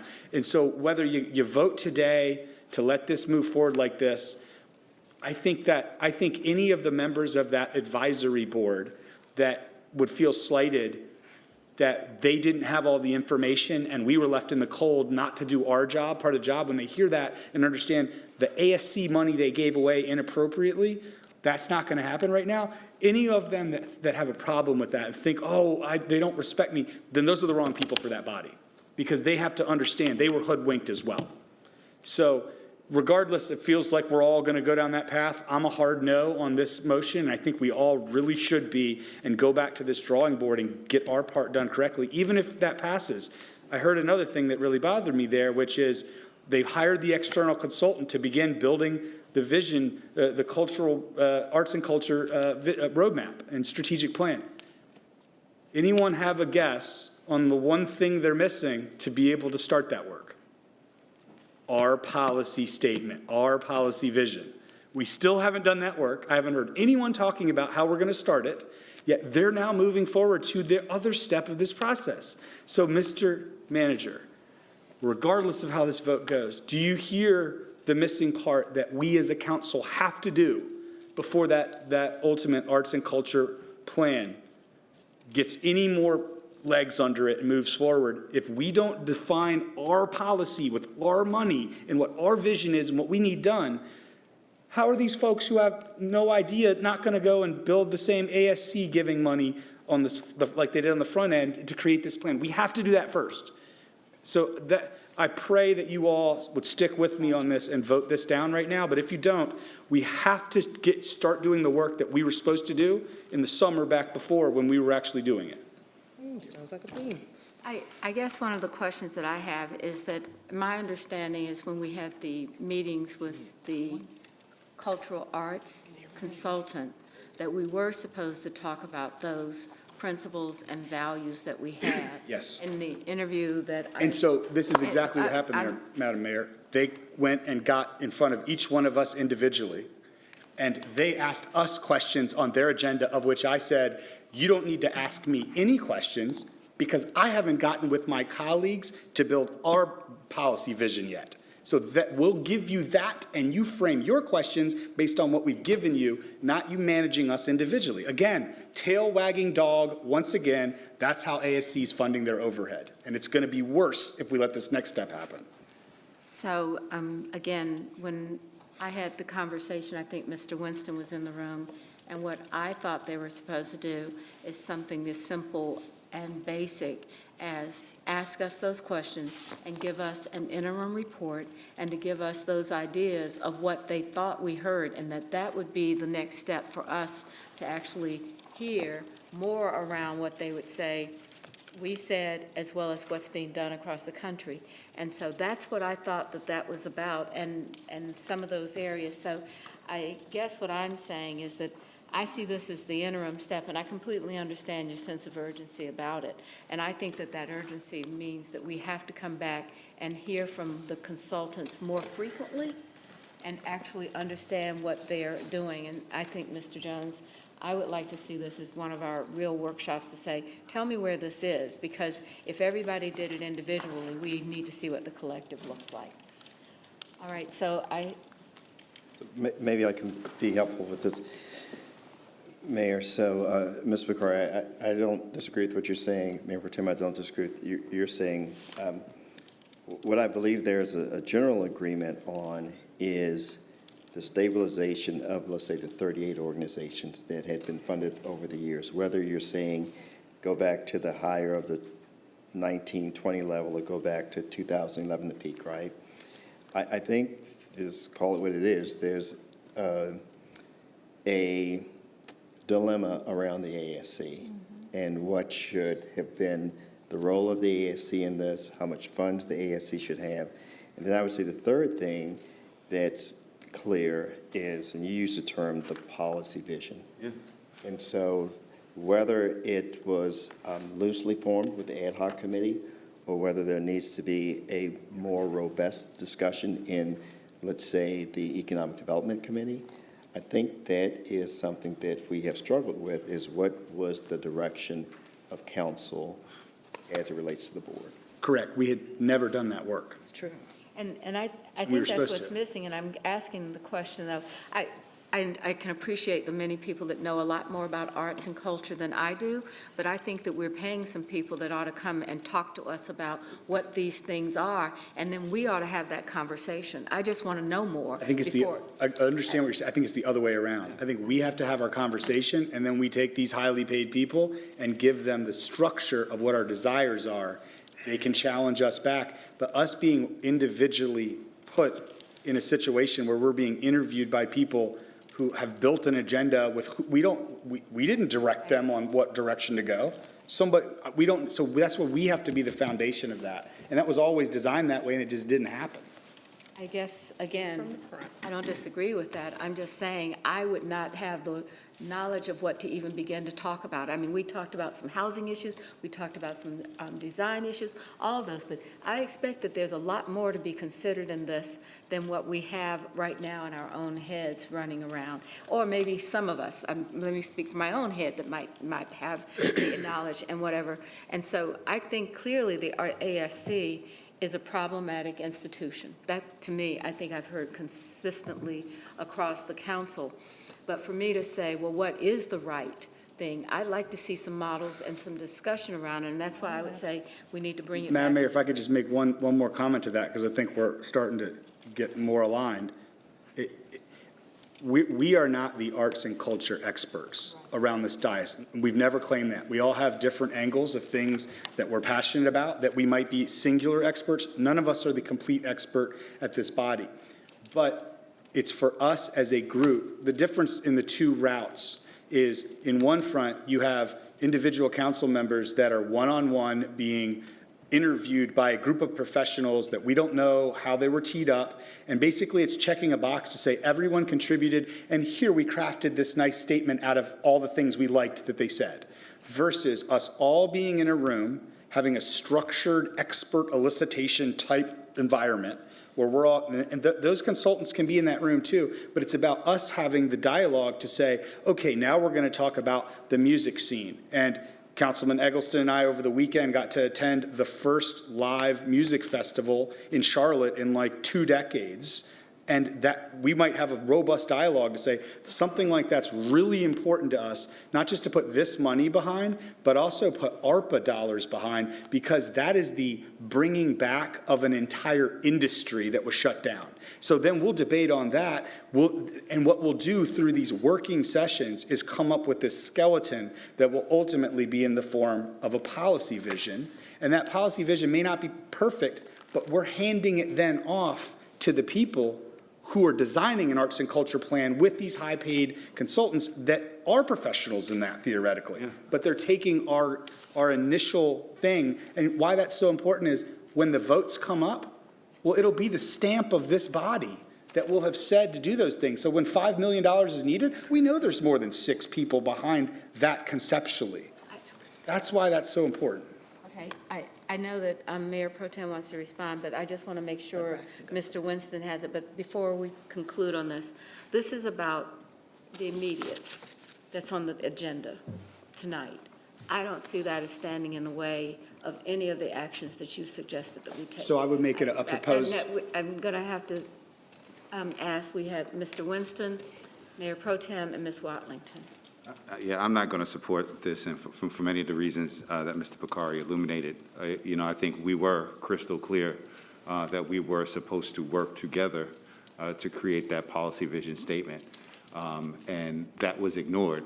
It was even clear that from the advisory board that they did not have clarity on some of council's desires. But instead of working, and I'm not blaming any one entity, but instead of the work being done to present clarity between the council and the advisory committee, it was decided that the committee was just going to decide on their own what council intended. And that's not the way public policy should work. Mr. Bakari is also right in that the consultants came and spoke to us as individuals. Nobody is able to represent council's policy vision here because council has not come up with a policy decision. So they were really talking to us as constituents with very distinct responsibilities, of course. But there's no council. I hope they were doing better than that. Well, but I mean, but we're not able to. It's like kind of a city council member orientation 101 that you cannot represent the will of the council if there's no will of the council, and you're just representing yourself as an individual.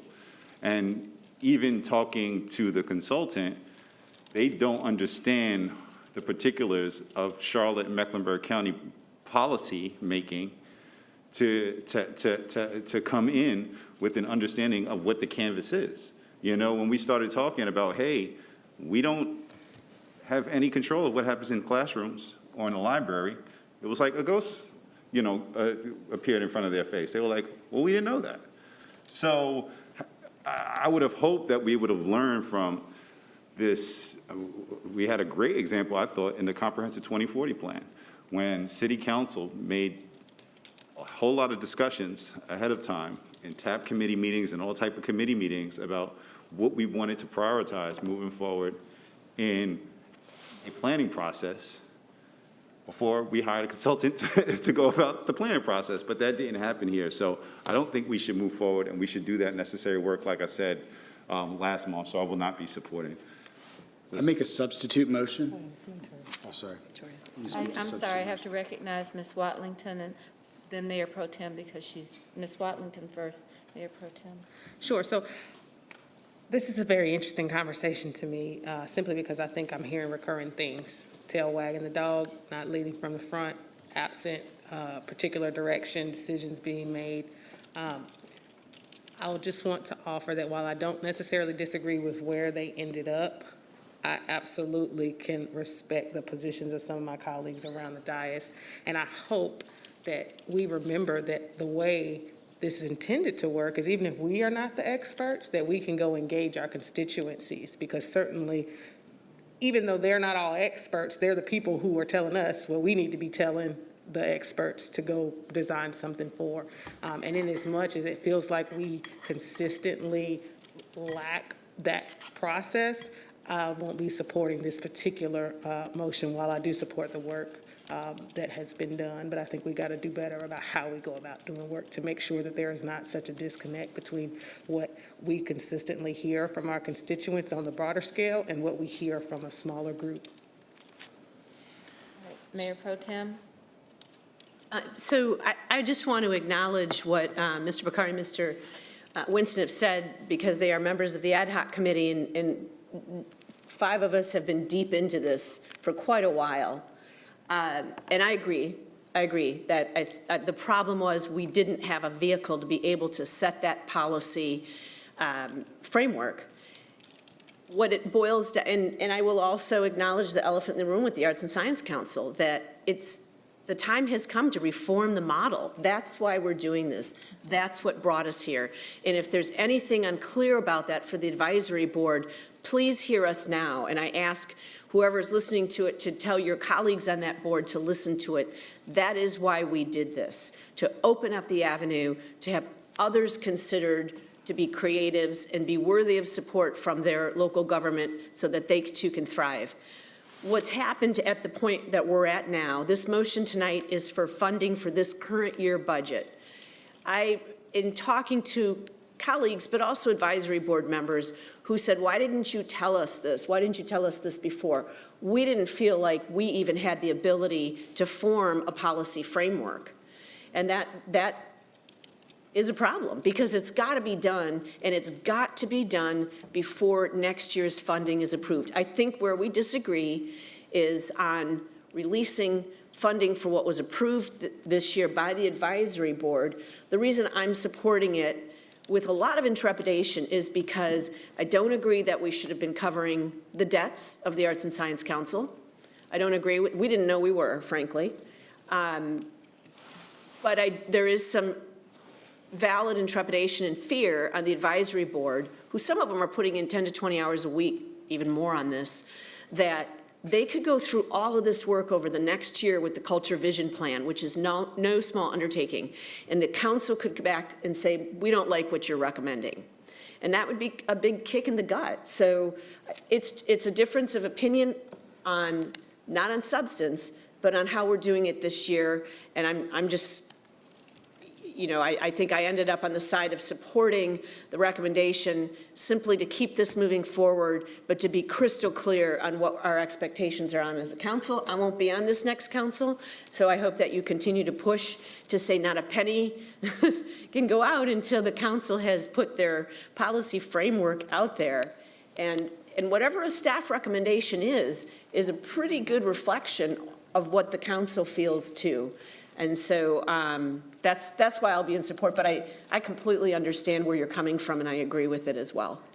I think that's what, let me just say, I know what you want to make a motion, but what I want to make sure, the money that we're talking about now is not for next year, but this current year. This current budget year. And so I just want to ask Mr. Bakari, are you saying if we don't do current budget year, we shouldn't do the money for the current budget year? I'll clarify that, but yes, that was what I'm directing. But I'm going to, not exactly. I'll make a substitute motion. Because I really do Yes. believe that we cannot back up on these plans for the Understood. people. But I also believe that we were looking for a model, and some of that is on our own accountability to have what we want to do and be clear. And I think that the arts and culture team or staff that's working on this ought to be able, I think Ms. Watlington did a great job outlining what the NEST committee could do and when it should come back. Why aren't we getting something like that from this group with the consultants helping? I just want to make sure that we don't go and don't become the Arts and Science Council ourselves. Agreed. So I believe, one, Ms. Eisel, I like the word you used there, policy framework. That's the right word for what we're talking about going forward, I think.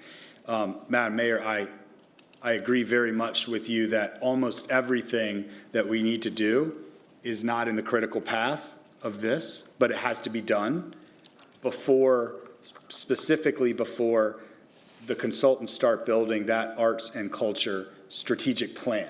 Like, that needs to pause, and we need to get to work on this front. And I think there's one exception to that in this, that I think this substitute motion will provide a nice balance of giving the manager the authority he needs to make sure things are moving forward, showing deference and respect to the advisory board and the work they've done, but kind of allowing us to still get this right. So my substitute motion would be the exact motion that's in the agenda, with one tweak, which is to take the funding allocations of the advisory board as recommended, minus all of the dollars associated to the Arts and Science Council. So everything as it is, all the bigs, everyone we've talked about, everything we've already agreed, those fundings and all the hard work they did go.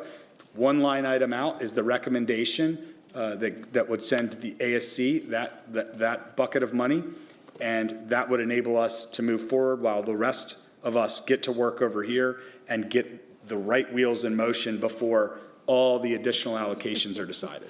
I don't know what the funding is for the Arts and Science Council. Really, I don't know. And is it like there's lots of buckets, I think? See, this is why this wording of this motion that's in the agenda right now is a little sketchy, because it said back to all the recommendations that we heard in the July meeting that were listed out, but we don't have those in front of us now. So it was a laundry list of things, most of which were aligned to our pre-pandemic. If not, they should have been, pre-decline levels for the bigs. But the one thing is, I'm saying, let's remove the ASC line item, and let everything else move forward so that we can not allow that hijacking to completely demolish everything that has occurred. Can I just make a comment about that? Because we went down that road for a while, and the advisory board brought up a valid point that they're not a grant-making body. When we allocate this money, there's a pool of money, the opportunity fund, that can still be allocated through the years. And that we wanted that, right? Not to use up all the money now, but give others the opportunity if a festival comes up or whatever. The advisory board really struggled with the idea that they're a grant-making body. They said, we didn't plan on being that. We don't have that expertise. The ASC is a grant-making body.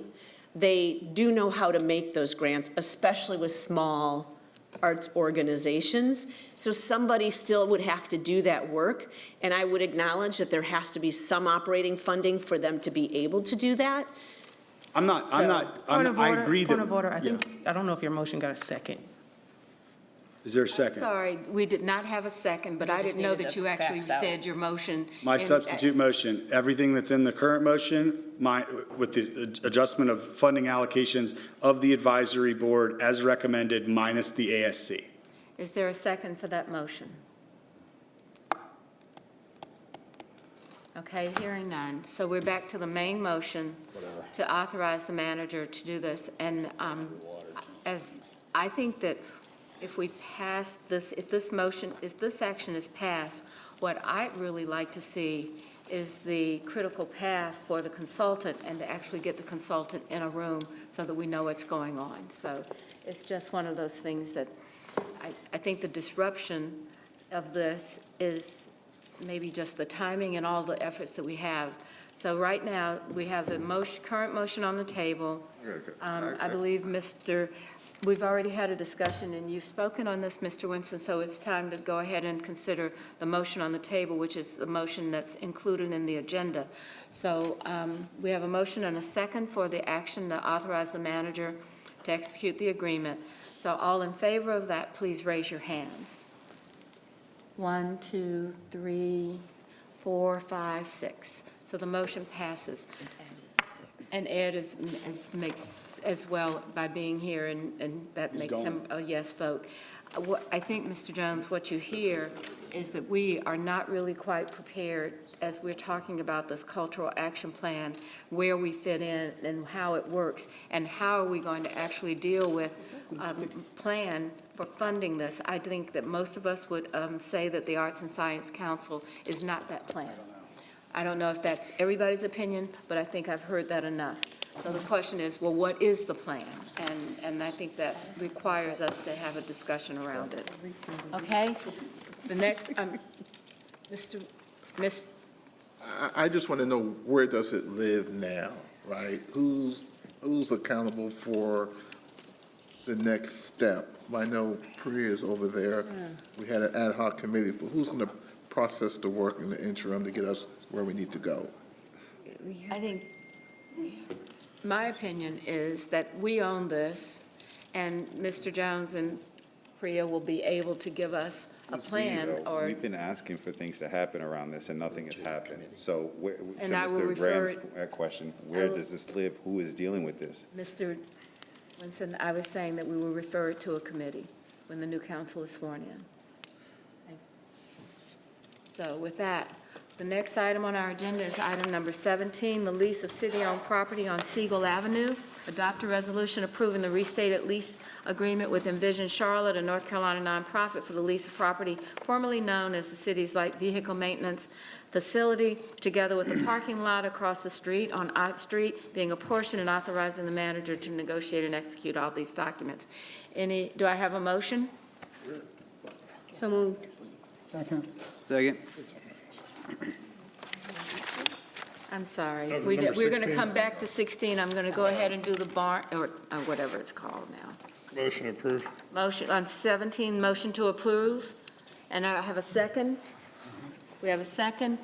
Any discussion? Oh, second, sorry. Okay, any discussion? 17. Yeah, I do. Okay, Ms. Ajmira? Yes, on the 17th. Yes, on 17. We'll go back to 16. Yes.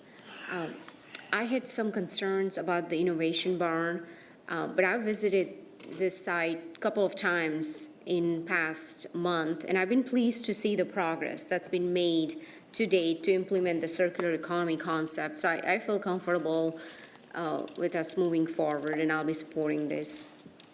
All right, all in favor, please raise your hands. Anyone in opposition?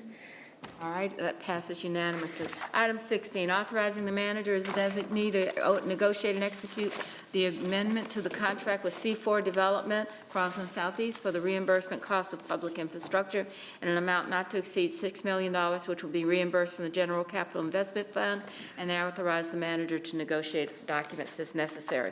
Do I have a motion? So moved. Second. Second. Any discussion? Hearing no discussion, all in favor, raise your hands. Thank you. All right, now we'll go to item 18. Funds for rental and housing stability assistance. Adopt a budget ordinance appropriating $3,836,054.57. That's an important part of this. From the Emergency Rental Assistance Program provided by the COVID Assistance Fund, and authorizing the manager to negotiate the documents as necessary. Do I have a motion? So moved. Approve A and B. All right, we have a motion for A and B. We have a second. Any discussion? Hearing no discussion, please everyone raise your hand, and if you're in favor. All right, that's unanimous.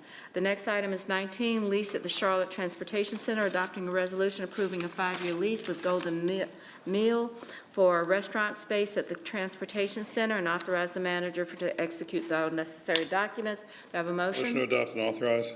Motion, and any discussion? All in favor, please say, Get a raise second. your hand. Do Give we me a have a second. second? Second. Thank you, we have a second. Please raise your hand on the lease agreement. All right, unanimous.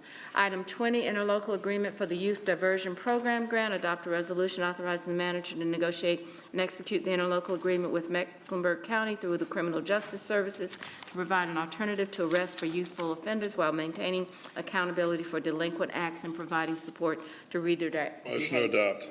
Motion. Second. Any discussion? Hearing none. All in favor, raise your hands. Thank you. Item 21, a resolution supporting a North Carolina Department of Transportation safety project. Adopt a resolution supporting the safety project on East W.T. Harris Boulevard at Delta Lake Drive to improve traffic safety in support of the Vision Zero Action Plan. Do I have a motion? Motion to adopt. A second? All right. Any discussion? Hearing no discussion. Everyone, please raise your hand if you're in favor.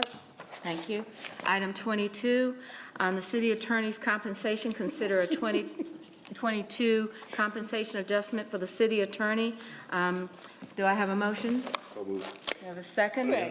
All right, any discussion? All in favor, please raise your hands. Motion passes.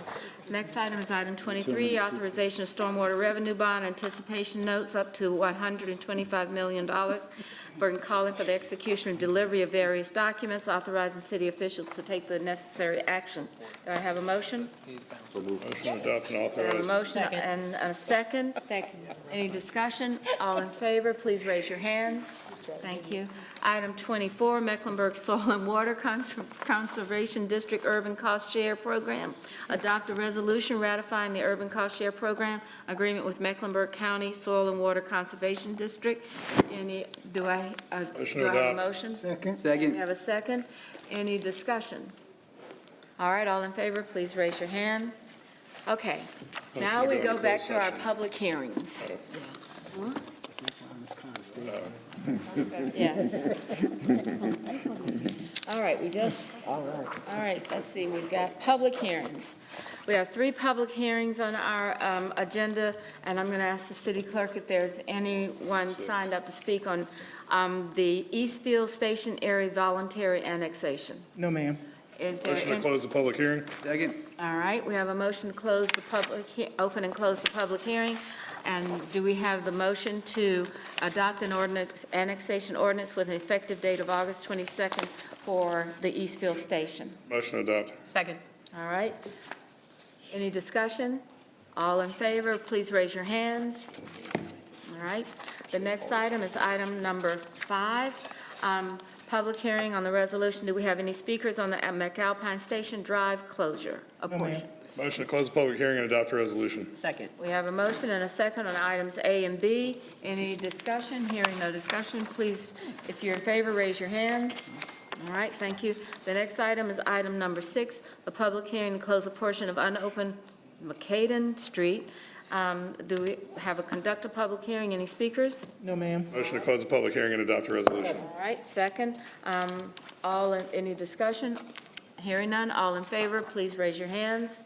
Okay. All right, I think that ends the items on our agenda except for a closed session. Mr.